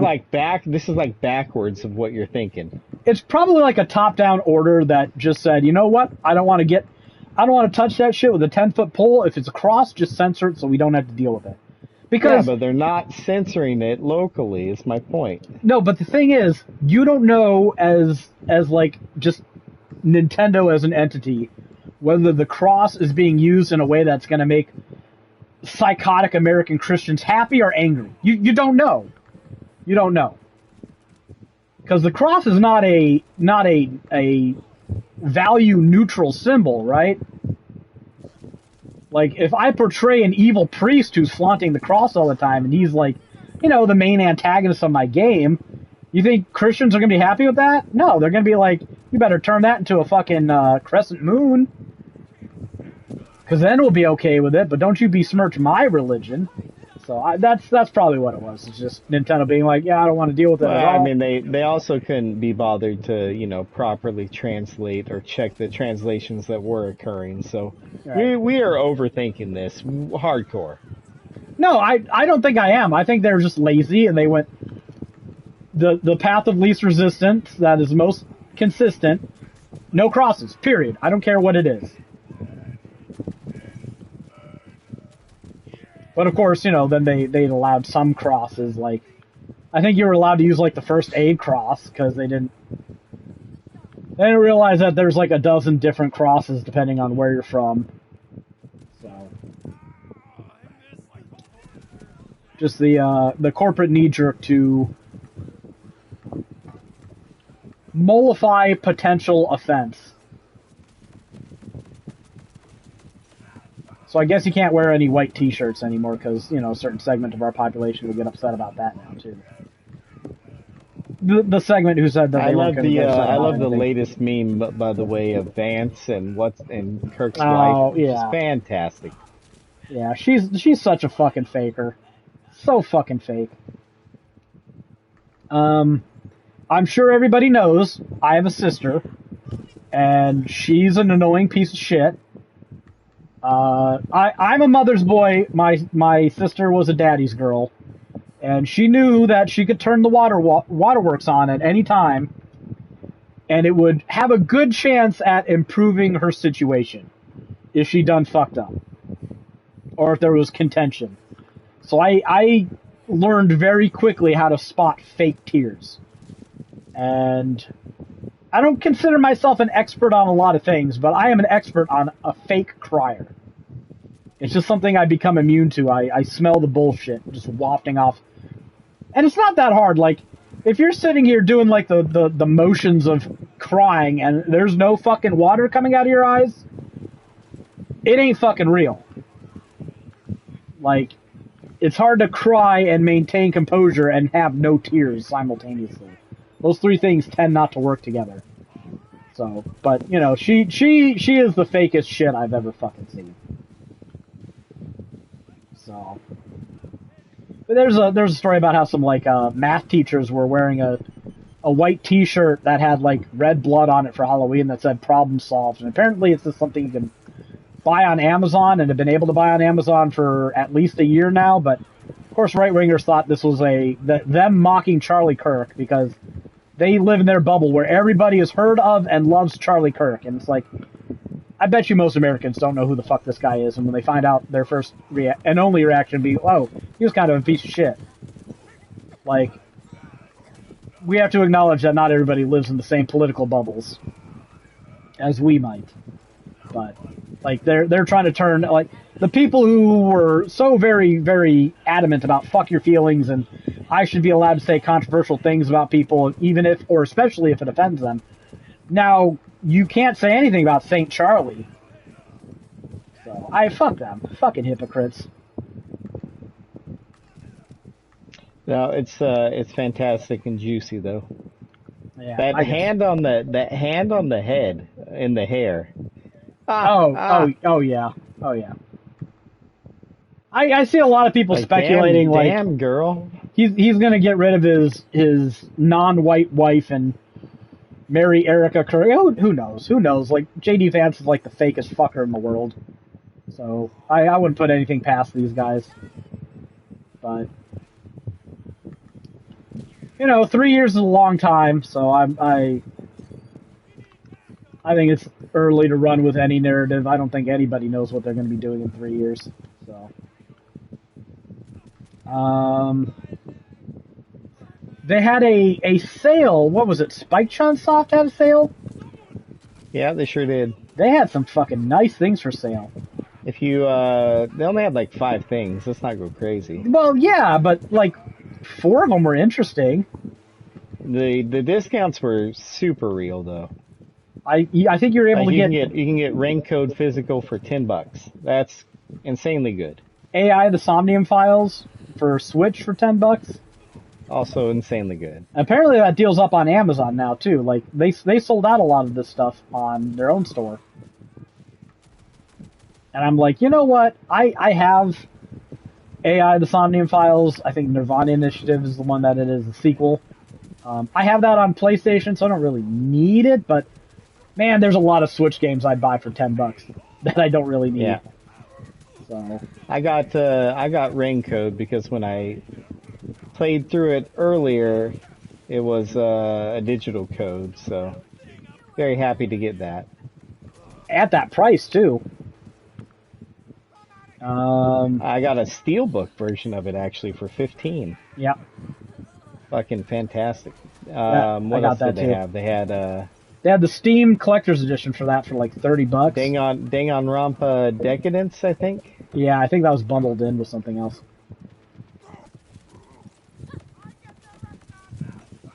But I can't remember what it was bundled in with now. I'm not sure you could buy it standalone.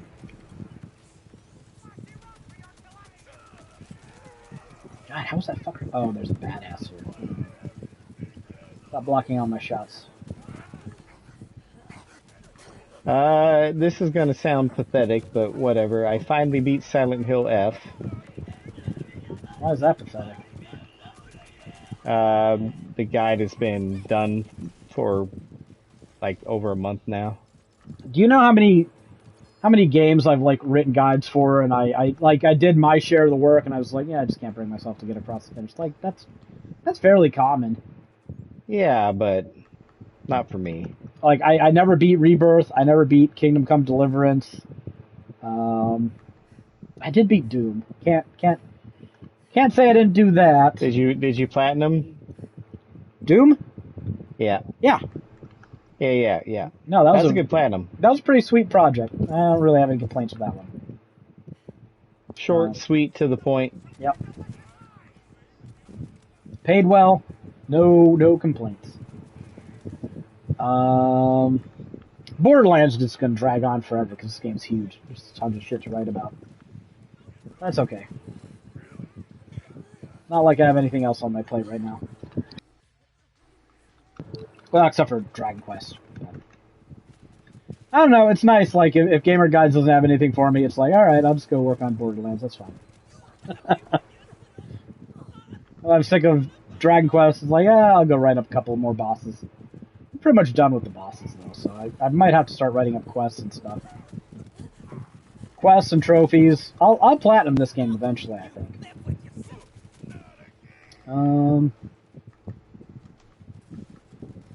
I can't remember what else I did this week. I think I organized some of my games, right? Because like some of my games I want to keep in box, because their value's better.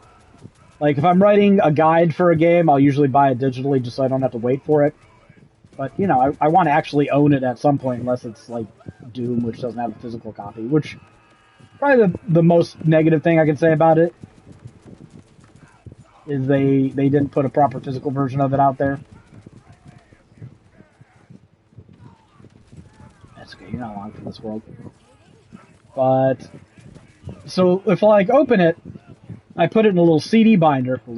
I got like four different CD binders, numerically organized with all my game discs. So I've got about 600 of them now for PlayStation 4 and 5. But if I don't want to open it, I just, put the game box in my closet. I've been lazy. I've been putting the game boxes in my closet, and even if I remove the game, so I was like, no, I need to move these boxes into a bin. I'll keep the disc in a folder. I'll move the actual box into a bin, and I'll keep it stored. And I'll organize the fuck out of that. Figured I might as well. Just busy, a lot of cleaning, a lot of doing shit. Getting my Neptunia games in finally. I should have the Ryza games coming in about a week or so. Got a physical copy of Dragon Quest 1 and 2 that I'm probably not going to open at this point because I just bought it digitally on PlayStation so I can keep working on it without having to use my PC. Although I will say this, the game ran flawlessly on PC. Gave me no trouble whatsoever. I didn't have any trouble getting OBS to record it. It was a painless process, which is rare for PC games. They're usually always being a pain in the ass in some way, shape, or form, but not that game. Square Enix apparently has been able to optimize. I mean, it's not like a technically demanding game, but you'd be surprised at how people fuck things up. So, yeah, maybe Suicide Cycle. Have you seen any of my Borderlands gameplay, Jared? I was just wondering if you watched any to see, because I don't know how Hey, easily you clear things. you seem to be clearing things awful fast. That knife seems to be giving you the hit critical. Well, maybe not 100% criticals, but it seems to be doing well enough. Yeah, I don't even need it on trash mobs. Anything that doesn't have a boss bar, I rarely use it.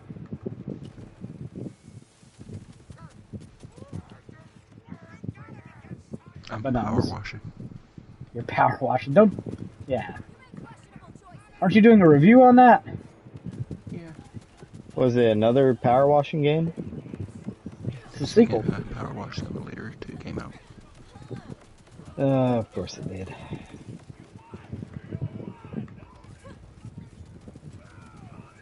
Funk.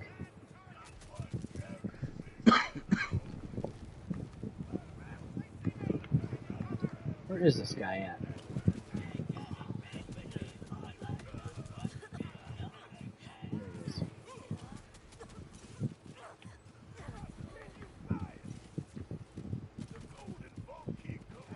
How did I get down? Sometimes this game doesn't make any sense. It doesn't matter. I'll kill you anyways. Man, these guys are dropping shit for loot. I didn't really need to be farming them. I don't know why I'm bothering with it.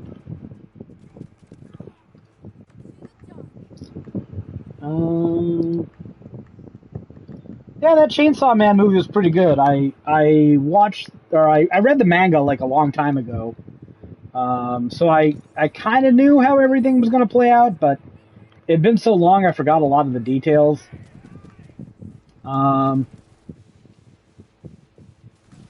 I will say this, like at the beginning, they kept doing like montages with like musical notes to them, and they did like 3 of these in I want to say like 15, 20 minutes. And at the third one, I was sitting there thinking, man, you guys did not really have enough content in this manga to really carry this out into a feature-length movie, did you? And then the second half hits, and like they do a really good. I'm not saying that the first half was a waste, because they built some stuff up really well. I mean, for an anime movie, some things just kind of happened too quickly, and it was a little bit jarring because, again, they're stretching out a relatively short manga into hour movie, and some things are really just not fleshed out that well in the manga because they're not supposed to be. Like, they're not humongous things. Like Makima asking Denji out on a date is just like, hey, let's go out on a date. It's like, why? Out of no, like, I guess it makes more sense when you know more about Makima, but it's just kind of like, yeah, it's just the thing we're doing. Okay. Oh, this is bad. No, there's one. I'll kill you.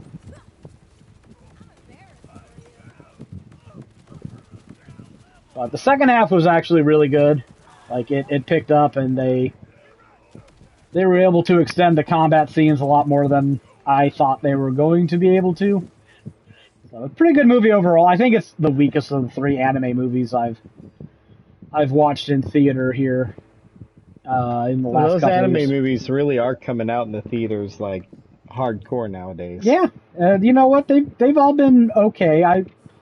I'd rather watch them than the actual fucking real movies. I saw a report that said 2 of the top 10 movies this year have been anime movies. Well, this Chainsaw Man movie apparently had a $4 million budget and brought in $100 million. So there's definitely an audience for it. ROI. Yeah, that's a lot of money. They definitely were very successful at not paying their animators adequately if they were getting that kind of profit margin. I still think the Dan thing, which was more shamelessly just a bunch of anime episodes stitched together, I think that was better. But there's probably 2 reasons for that. It had a faster start, and I just like Dan better. So, but I haven't really been upset about spending money on any of these theater experiences. I hate going to theaters, so I do it as infrequently as possible. You sounded like you love going to them, and you do it more often than any of us. No, dude, I don't know why, but I always get like panic attacks when I'm in theaters. I fundamentally hate when bass is so loud that it shakes my body. I don't know. I'm just not fit for it. Like, so I probably could never go to a concert or a really loud bar. It would annoy the shit out of me. It's always like I get in there, it's fine. Then I'm sitting through the trailers, and they're always too fucking loud. And I really hate sitting through trailers these days because, one, I think all the movies look like shit, and two, before you even get to the movie trailers, you're watching basically like YouTube ads. Like, literally, I've seen some of these fucking ads on YouTube, and they're playing them in a movie theater that I paid to go to. I'm just like, good God, this is fucking shit. And then they're all, like, it's super fucking loud. For some reason, the ads are always louder than the actual movie, and I'm just sitting here in the darkness, and I feel a great sense of unease, and I hate it, and then the movie actually starts, and, like, 5-10 minutes into the movie, I'm fine, but, I don't know why I always have to get over that hurdle. When I was a kid, like, really young, I used to have, like, croup, like a breathing thing, and then I had, like, a really bad panic attack when I was a 12-year-old in a movie theater. I was watching Face Off with my mom. We lived in Germany at the time, so we'd get movies over there. It was Giebelstraat Army Airfield. We get movies a few months after they had aired in the United States, and it was super cheap. You could just go to the Army, the air base, and watch the movie at the theater there for very low ticket prices. I just had like a fucking panic attack out of nowhere watching this stupid John Travolta Nicolas Cage movie. And I just can't tell you why. There's nothing rational about a panic attack, I guess. But I don't know. Movies just bug me. Theaters bug me. I'd infinitely rather just watch it at home. But Rebecca likes going to them, and who knows how long you have to wait till these things come out on Blu-ray. So we went, and it was not bad. It's just I fundamentally don't like them. Is what it is. And Rebecca saw Nightmare Before Christmas, because, like, you go to the movie theaters, right? And you kind of want to get concessions, but you're also like, Jesus, not at that fucking price, right? Like, notoriously expensive and overpriced, but they had, like, a Nightmare Before Christmas popcorn box, whatever, bucket. And yeah. Rebecca loves Nightmare Before Christmas, and she's like, I kind of want that. I'm like, I don't know, go get it. I don't care. And she asked, like, how much it is, how she can get it. It's like $27. And she's like, no, I don't think I want it at that price. I almost was like, just fucking buy it, but she's getting surgery tomorrow. That's her treat. So, seeing you spend $27 on a plastic fucking popcorn bucket. That wasn't even that big. You know what? If it's a $30 popcorn bucket, it needs to be like, you should be able to wear it as a fucking helmet. Like your entire fucking head should be able to fit in the damn thing. So, I don't know. I like going. I like making her happy from time to time by going to the theater and dealing with my own issues, and yeah, this was a good time. This was fine. Had more fun with Dan to Dan. I still think the favorite one I went to in the last few years was the Broly movie. That was really fun because there were, there's like 5 or 6 people at this movie, and that's, cool because I don't have to sit near anybody, and I don't like people, so that's a plus. But there were a fair number of people in the Broly movie, and they actually added to the experience because they cheered for things that happened. There were a lot of DBZ nerds in there, and they knew. Every time Frieza did something shitty or one of the other characters did something awesome, the audience would cheer. That kind of helped that helped the mood of the movie. So this was good. I liked it. I know Jared doesn't think much of Chainsaw Man, but I was just watching this movie, and at the beginning and the end, which are fairly Makima heavy, you're just like, man. The second arc of Chainsaw Man is really missing something. and that's all I'm gonna say. Not to give spoilers away in case you haven't read the manga or haven't been subjected to any leaks. But I mean, my interest in Chainsaw Man is pretty probably much not. zero. Still, there might be people watching that maybe they don't have an interest. Maybe they'll get an interest. I don't know. They're going to come out with the rest of the arc soon. I think in the next couple of months because I think that's what this movie is probably kicking off. You know that we're probably not getting another season of Dan to Dan until 2027 How's that possible? because the studio that does it is working on a bunch of other things. I think they're working on the next season of One Punch Man, and then they're doing something else, and like the next season of Dan to Dan is scheduled after that. So it's just like, yeah, we might not get any more Dan to Dan until 2027. Have you watched the whole second season of Dan to Dan by now? Yeah. Okay. Or, well, I may have missed the past few episodes somehow. I think the first season was better. Usually a thing starts out hot and kind of drags a bit. I will say that I think the second season of Dan to Dan had the first episode in Dan to Dan that I actually thought was bad. The one where Ira and Okarun go into the school and they fight all those like composers.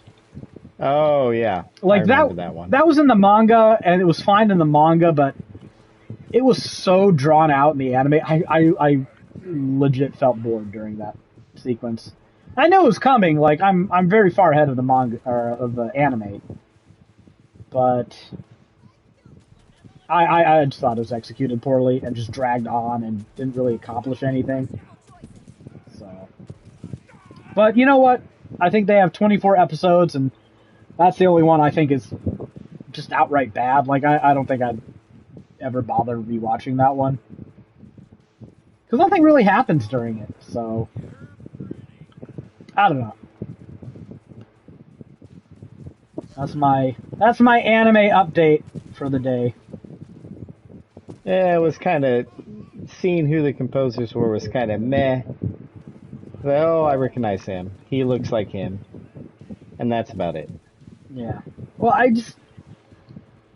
it was a fight scene. It is a thing that happens in the manga, and they usually can draw out fight scenes more in animation than they can in the actual manga itself. But there was no substance to that fight whatsoever. So Dan to Dan's actually pretty bad with their not power scaling, but their like explanations of why someone gets stronger or how somebody is evolving their powers. Like it's not a strength of the series. And I say that as a Dragon Ball Z fan who understands what bad upgrades and power scaling looks like. So, but god damn it, I love some of those characters so much. So I'm not gonna shit talk them too bad. Oop. So you play any other games recently, Greg? Or you just been Not really. the Outer Worlds and Yeah, almost exclusively the Outer Worlds and some Silent Hill in my downtime. well, is the Outer Worlds your downtime? No, Silent Hill's my downtime. Oh, okay. I get what you're saying. All of a sudden, that punk doesn't want to die. They have a lot of these like Ripper drill site bosses that make you have to fight like a horde of enemies before you actually get to fight the boss, and they're so fucking annoying. They kind of even it out a little bit in this game by having multiple bosses spawn sometimes during these, but like every other boss in the game, you can just refight them, but these ones, you have to fight a gaggle of trash mobs, and it's kind of annoying. It's kind of annoying. I want a specific drop, and I probably don't even need it that bad, because it's probably not really going to help my build a lot, so I don't know why I'm wasting my time. But if we don't have any other news or updates or observations, I think we can call that a podcast.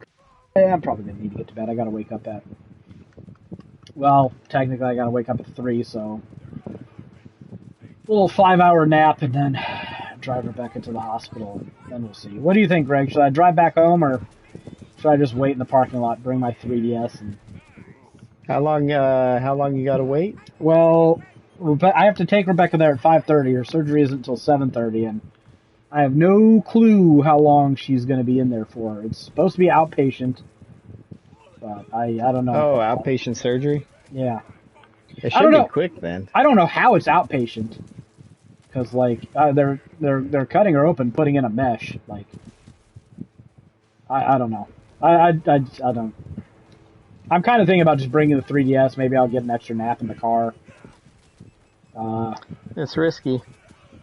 Might play some Fire Emblem. What do you have on 3DS that you haven't beat? Oh my god, dude! I have every fucking Atlas game, like every Etrian Odyssey, every SMT. I have Persona Q, Q2. Probably some other stuff too, but yeah, I've got a lot of shit on 3DS. I haven't. Yeah, all those sound like they're gonna take a while. Oh yeah, it's nothing I'm gonna like just arcade my way through. I've got every Fire Emblem on there. Have you not beat every Fire Emblem yet? I only beat Birthright. It's the only one I beat on 3DS. Oh, what about the first one and Awakening? Shining Stone and Oh, well, those aren't on 3DS, are they? yeah, the Game Boy Advance ones. What about those ones? They're not on 3DS.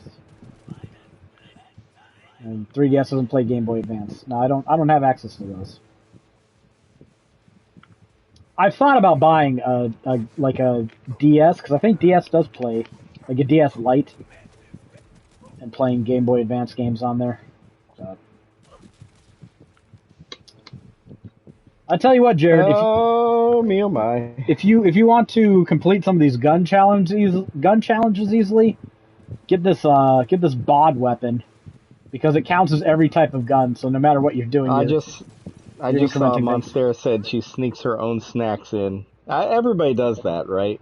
In movies. For the record. No, yeah, everyone should. I don't think I've met a single person that doesn't. I mean, we didn't, but we were just gonna go and get some food on the way back home, and then. Well, food. There's food, and then there's snacks. Yeah. I once brought in taquitos. That's probably the worst I've ever done. Like the thing you've got to cook in an oven? Yeah. So you cook them and then just bring them in? Yeah. That's funny because I ate taquitos. I was hungry. I ate taquitos when I got home today. I was hungry. What can I say? We went to, so we were going to go get some food. My first thought was to do that Domino's any toppings $10 pizza thing, but that deal wasn't live anymore, so we didn't do that. Then Rebecca was like, well, let's just go to Little Caesars. Sneak one of those in. I mean, Rebecca's purse is big enough. We might be able to just fold it up a little bit. It'd be fine. Yeah. Put it into like quarters or eighths. Bought Dick's Burgers and tequila shooters once? Okay, like, Women can get away with so much more than men can. I'm just saying. I can sit through like an hour and a half of movie and trailers without needing to eat or drink anything. So I didn't bring anything with me. Rebecca snacked on something, but I think it was just something that she perennially keeps in her purse, not something she specifically brought for this. But I mean, we were gonna go get pizza afterwards, and then we didn't. I decided I'd rather have a drink than. Because I don't bring soda in my house anymore. I'm trying to, like, that's my compromise to try and lose weight. To not have soda in my house ever, so I get it whenever I'm out, which is a couple of times a year, so. I decided, no, I'd rather have soda than go to, like, we went to Sonic instead and got their discounted Route 44. So yeah, it's a lot of soda. I want to pretend I'm. I love their Route 44, the ocean water. Yeah. There's good stuff. So I got that instead. Rebecca got herself Dick's Burgers. I don't think hamburger. I've ever heard of Dick's Burgers. Well, that's probably a West Coast thing. What a name. It's So I didn't end up actually getting any food out Hey there. Nathan, what should we name our burger joint? Dicks, cocks, balls, oral sex. That's right. Gag on it burgers.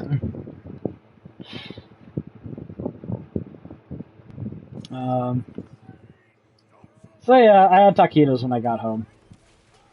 I've eaten oatmeal and taquitos today. Bag of Dicks burgers. Then you get to tell people, eat a bag of dicks. That seems like a better name for a hot dog joint. I mean, the marketing writes itself. Yeah, right? I know, right? If I had a restaurant called Dicks, I'd just like that. That's what the whole commercial would be. Eat a bag of dicks. You just have a fucking forearm holding a bag of your fucking food. Yeah, you have a hot dog called the foot long. No, you call it the big dick.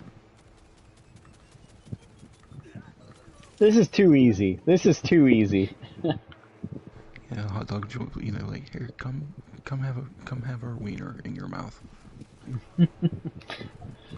I kind of feel like you gotta iterate on, like, you gotta just keep reiterating the word dick. Like, that's the key. Like, let's not get too cute with the sub messaging here. It always has to be dick in there somewhere. Yeah. We got an idea, Greg. I mean, it's an idea somebody already had, because, like, Dick's Burgers out there. Exists. We don't have nothing. So maybe Jared's right. We move on to hot dogs. Just call them dicks. Hot dicks, big dicks. She told me it was an average sized dick. Yeah, that's right. That's what your 6-inch hot dog's called. Adequate dick. Oh man, I haven't gotten enough sleep. But yeah, Dragon Quest 1 and 2, Greg, really good. So when you eventually buy them, you will have an obvious and easy recommendation. The platinums though, you have to beat both for one platinum. Yeah, right? that's not great. Yeah, I don't love it. That's a lot of time spent for one platinum. So, getting all the trophies in the first Dragon Quest is actually very easy though. So, like a 15-minute run, look up on a 15-hour run, look up online how to find all the mini medals, where all the scrolls are. We've got a guide for you if you need help with that, by the way. Yeah. Yeah, I don't know. What games are coming out in November? Let's There's that Demon School game. Right, yeah, that's almost certainly not a Gamer Guides project, though. Siberia Remastered. That's a puzzle game adventure game I played. Fallout 4 Anniversary Edition. Meh. What the fuck has even changed? If this is just a goddamn another re-release with some more fucking Creation Club content, like, what's the fucking point? Switch 2 is getting the Yakuza Kiwami games. 1 and 2. Yeah, if you want to pay, I see very little. if you want to pay $60 for something that is $15 on every other platform. I mean, my next big thing that I'm looking forward to is Octopath. Yeah, it does seem like the next big thing, and the last noteworthy thing for 2025, really. Age of Empires. People used to play that back in the day. It's kind of weird we're getting a new Age of Empires game.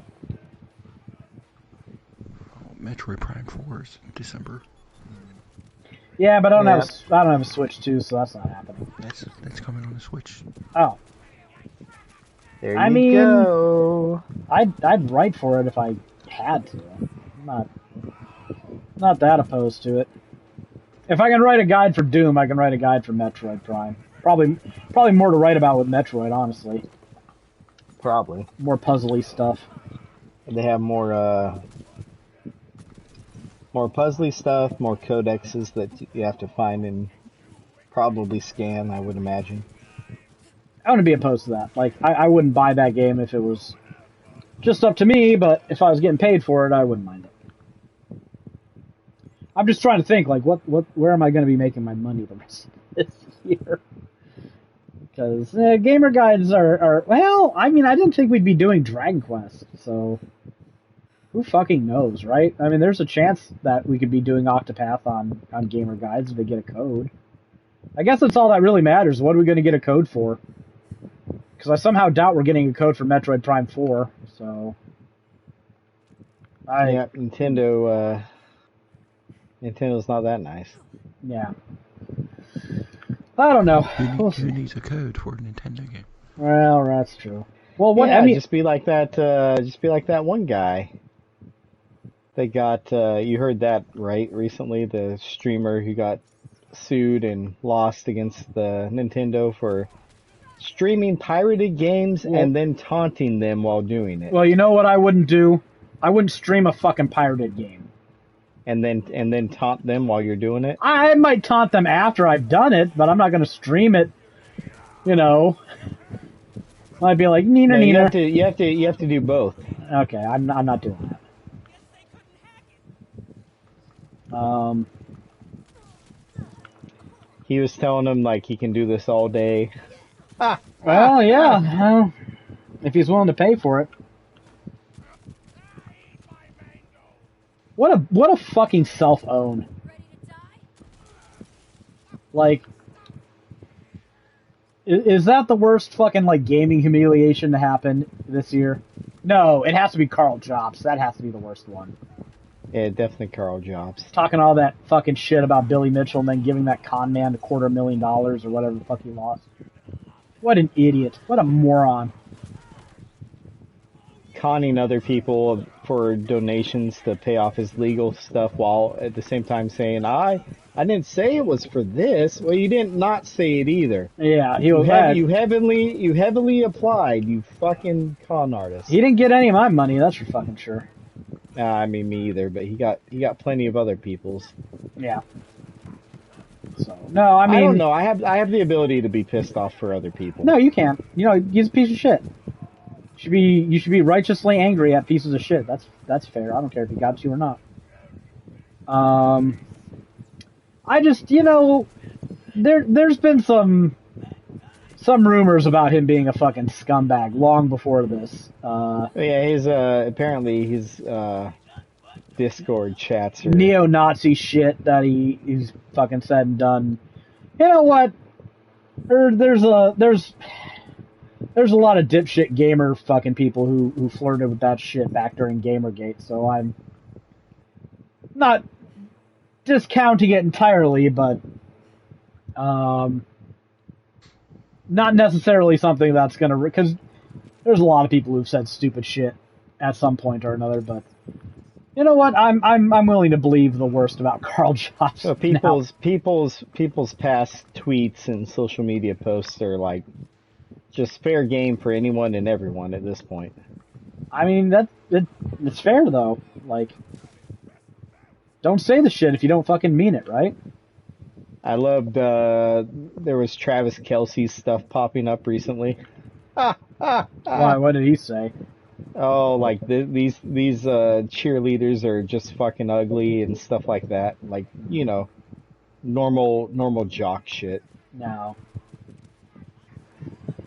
But you know, before he was knew he was going to be famous or looked at or etc. Yeah. I don't know, man.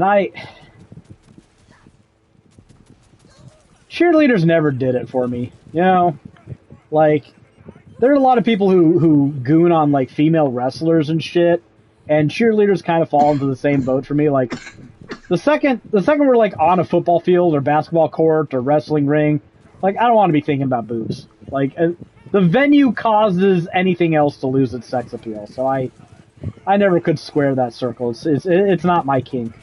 Square that circle. Yeah. I get it. Yeah, squared circle, right? But I don't know. That's definitely a me thing, but never a fan of cheerleaders or any of that. Like, Jared and I on Discord, we talk about they were just never cheering for you. That's the problem. Well, I mean, fair. Why would you? But no, I don't know. I don't mix those two things. But Jared and I talk about like wrestling on Discord sometimes, and like I don't know. It was always weird when people like got a fucking boner for these female wrestlers, and I don't know. I guess I just actually paid attention to what they were doing in the ring.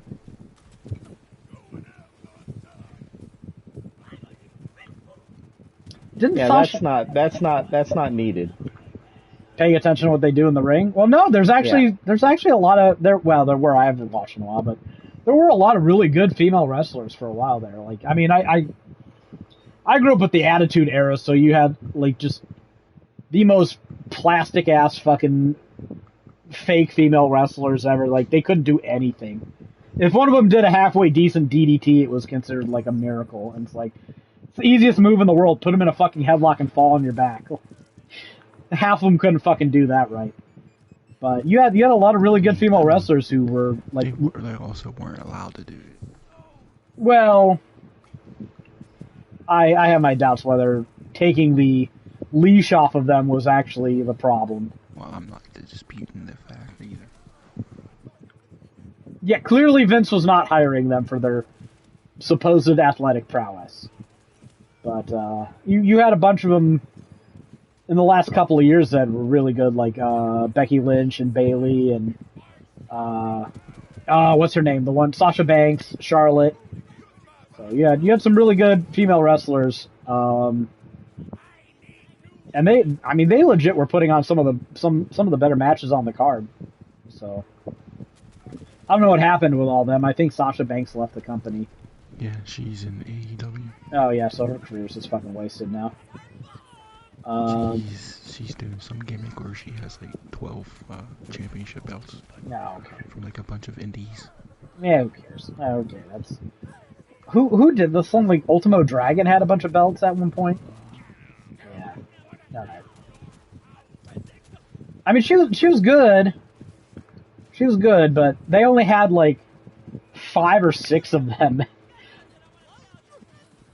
Well, some of the best matches this year have been female matches. I've heard they've got like a lot of new good female wrestlers, but for a while there, it was just like they had the 4 horsewomen in NXT, and then they all got called up, and they were kind of like the entire division, and it's like, how many times can you see the same 4 people have a really good match before you're like, all right, you're just swapping the belt out between each other now. There's not much you can do because that's the entire division, but not really my fault that they can't find more wrestlers, but I guess they found more. They decided to take it seriously, and lo and behold, hey, if you take it seriously and let them wrestle, they can actually wrestle really well. So, they headlined WrestleMania a few years ago, didn't they? I think it was like 5 or 6 years ago now. Yeah, something like that. I am way out of my depth on any of this. I have no idea. No, I'm serious. Like, if you're used to like 90s female wrestling, this is not what they were doing. So they were legit good. Like, I remember there was it a triple threat match between Charlotte, Bayley, and Sasha Banks at NXT? Like, that was an amazing fucking match. That was fantastic. There's a Bayley and Sasha Banks, I think, was like when NXT was like considered one of the best female matches. Yeah, no, Bayley was great. Bayley was fantastic. I think they kind of squandered her on the main roster. Like, obviously she got title runs because there's only a couple of them, so they had to give her some. But I don't know. I felt like she could have been the female John Cena because she had the gimmick. Everyone liked it. Those fucking inflatable arm things, and she had the great fucking theme music. They didn't need to change anything from NXT. The fucking her debut on Raw was great. Everyone was clapping along. It was like, you did it. But no, it's fucking. She came up from NXT, the main roster, so we got to change shit to. I don't know. I can't even say make it our own because NXT is already fucking yours. Why are you changing a gimmick that works? But I don't know.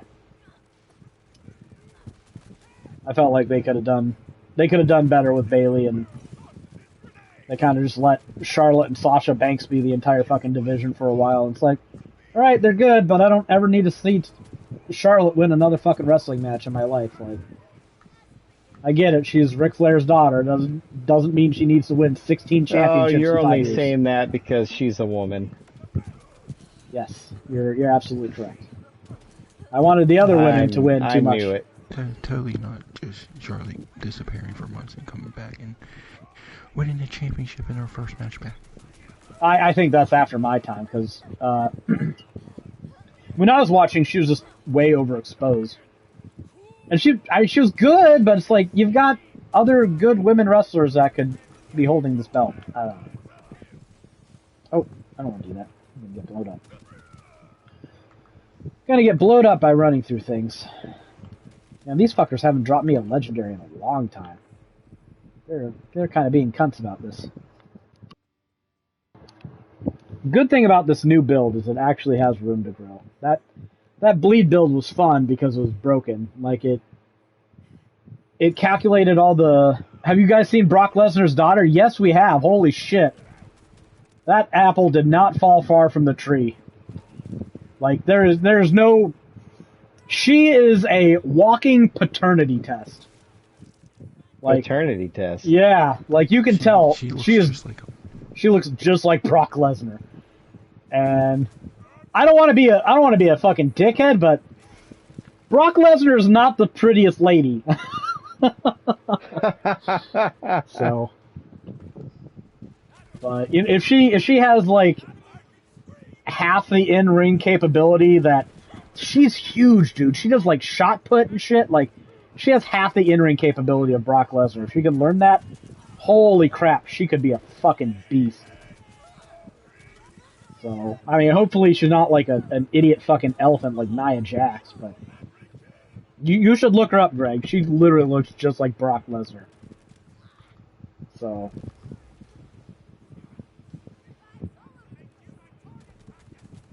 and it's like Sable's her mom. The genetics could have gone either way, you know, but someone definitively won that genetic battle, and it wasn't Sable. What's her real name? Lena something? Can't remember. I don't know. But yeah, I think the bleed build had a fucking bug where the bleed damage that you dealt over time would proc more bleed damage, and it ended up in a recursive damage loop, which could kill things really fast. And they had to have planned for, because if you deal a lot of damage to a boss really quickly in this game, you'll see like text on the boss's life bar that's like, oof, ouch. You know, it's like, so you plan for bosses to take a shit ton of damage. Sure. But I don't know what other builds can deal damage that high and that fast that makes that text appear, but they clearly knew it was a thing that could happen.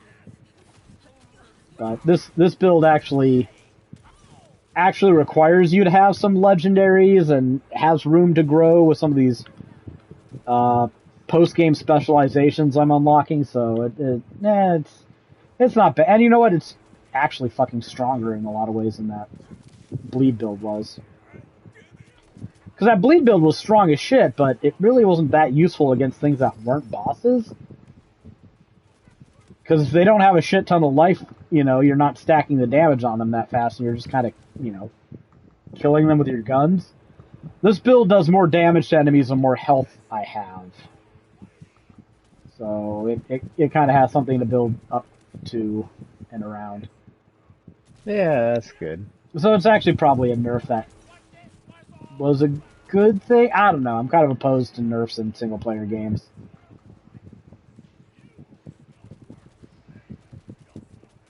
Because, like, I was lucky I was in the end game, so I had some of the legendaries I needed already, and the ones I didn't have, I could farm fairly quickly, but like, if you're not in that position, then you just kind of got fucked. That's kind of a dick move. I don't know. Well, they left it in that game for a long time, so if you didn't capitalize on it, it's kind of your fault. All right, but I think we can call that a podcast now. I long been out of things to say. Just been hamming it up for our audience. Big Yeah, fan of that's you hamming it up. big fan of smuggling dicks in the theaters. Apparently over there in the West Coast. Long Hey, as they're dick burgers. hey, at least I'm not calling the what'd you call him last night? Crack whore or something? Crack addict? Meth head. Meth head. So well, there are levels to this, Greg. Thanks for bringing that up. Thanks. Oh, I don't want to forget that. That was great. Oh my god. But yep, gonna log off here. We'll be back next week, hopefully, barring something catastrophic and stupid. Hopefully, Rebecca will be able to sit up and play some more Grounded. Meth head, dicks gobbling, West Coast weirdo. Yep. You're earning quite a reputation on this podcast. There's probably a lawsuit in it for you somewhere, but I'll just let you know I ain't got no money. So sue Greg. He's got the most money out of all of us. Yeah, no, I don't. And he's the one who all those kids. He's the one who called you. They're not going to college anyways. They don't have a future. Don't feel bad for us. They're not going to college. So, I mean, those kids and magic cards. They really add up. He is the one who called you a meth head first. That's all I'm saying. So, okay, that'll do it for this episode of the 3G podcast. Hopefully we'll be back next week. Hopefully playing Grounded if Rebecca can sit up and feels up to it. But I will... Hopefully get our second Grounded platinum at some point. Oh, yeah. It's a work in progress. Ideally, it'll only be like 2 more podcasts to do that, but... We'll see. We got to beat that Broodmother, and that means gearing up a bit, but... Yeah, it does. That means a bit of grinding. Well, maybe not. Maybe grinding some materials. Well, I mean, if we're smart, we'll start farming those stupid sparkly beetles sooner rather than later, because they spawn and then you farm them and then they're gone for a while. And if we should be able to access that pipe. We need to get on it sooner rather than later. Yeah, because then they'll just be around. All right, I'll pass on those hugs when she's awake. I think the hardest part for her is not being able to interact with the dogs, but that's kind of one of the reasons why. Why can't she interact with the dogs? Because they jump on you and they lick, and if probably shouldn't have a dog jumping on your stomach or licking your fucking surgery sutures. And yeah, but you can control the dogs. You can interact with them in other ways. Well, yeah, but I don't know. They're small little dogs, so like she'd have to bend down to interact with them, or they jump at her. I think the best she's going to be able to do is like I can carry Zan into the room and she can pet him while I'm holding him. So they're little dogs, but they jump. Like they got springs in their bottoms. Their legs are like 6 inches long, but that'll propel them 3 feet in the air. Like they can jump bigger than they should be able to by looking at their size. So anyways, that'll do it for this episode of the 3G podcast. Till next time, see y'all later. See ya.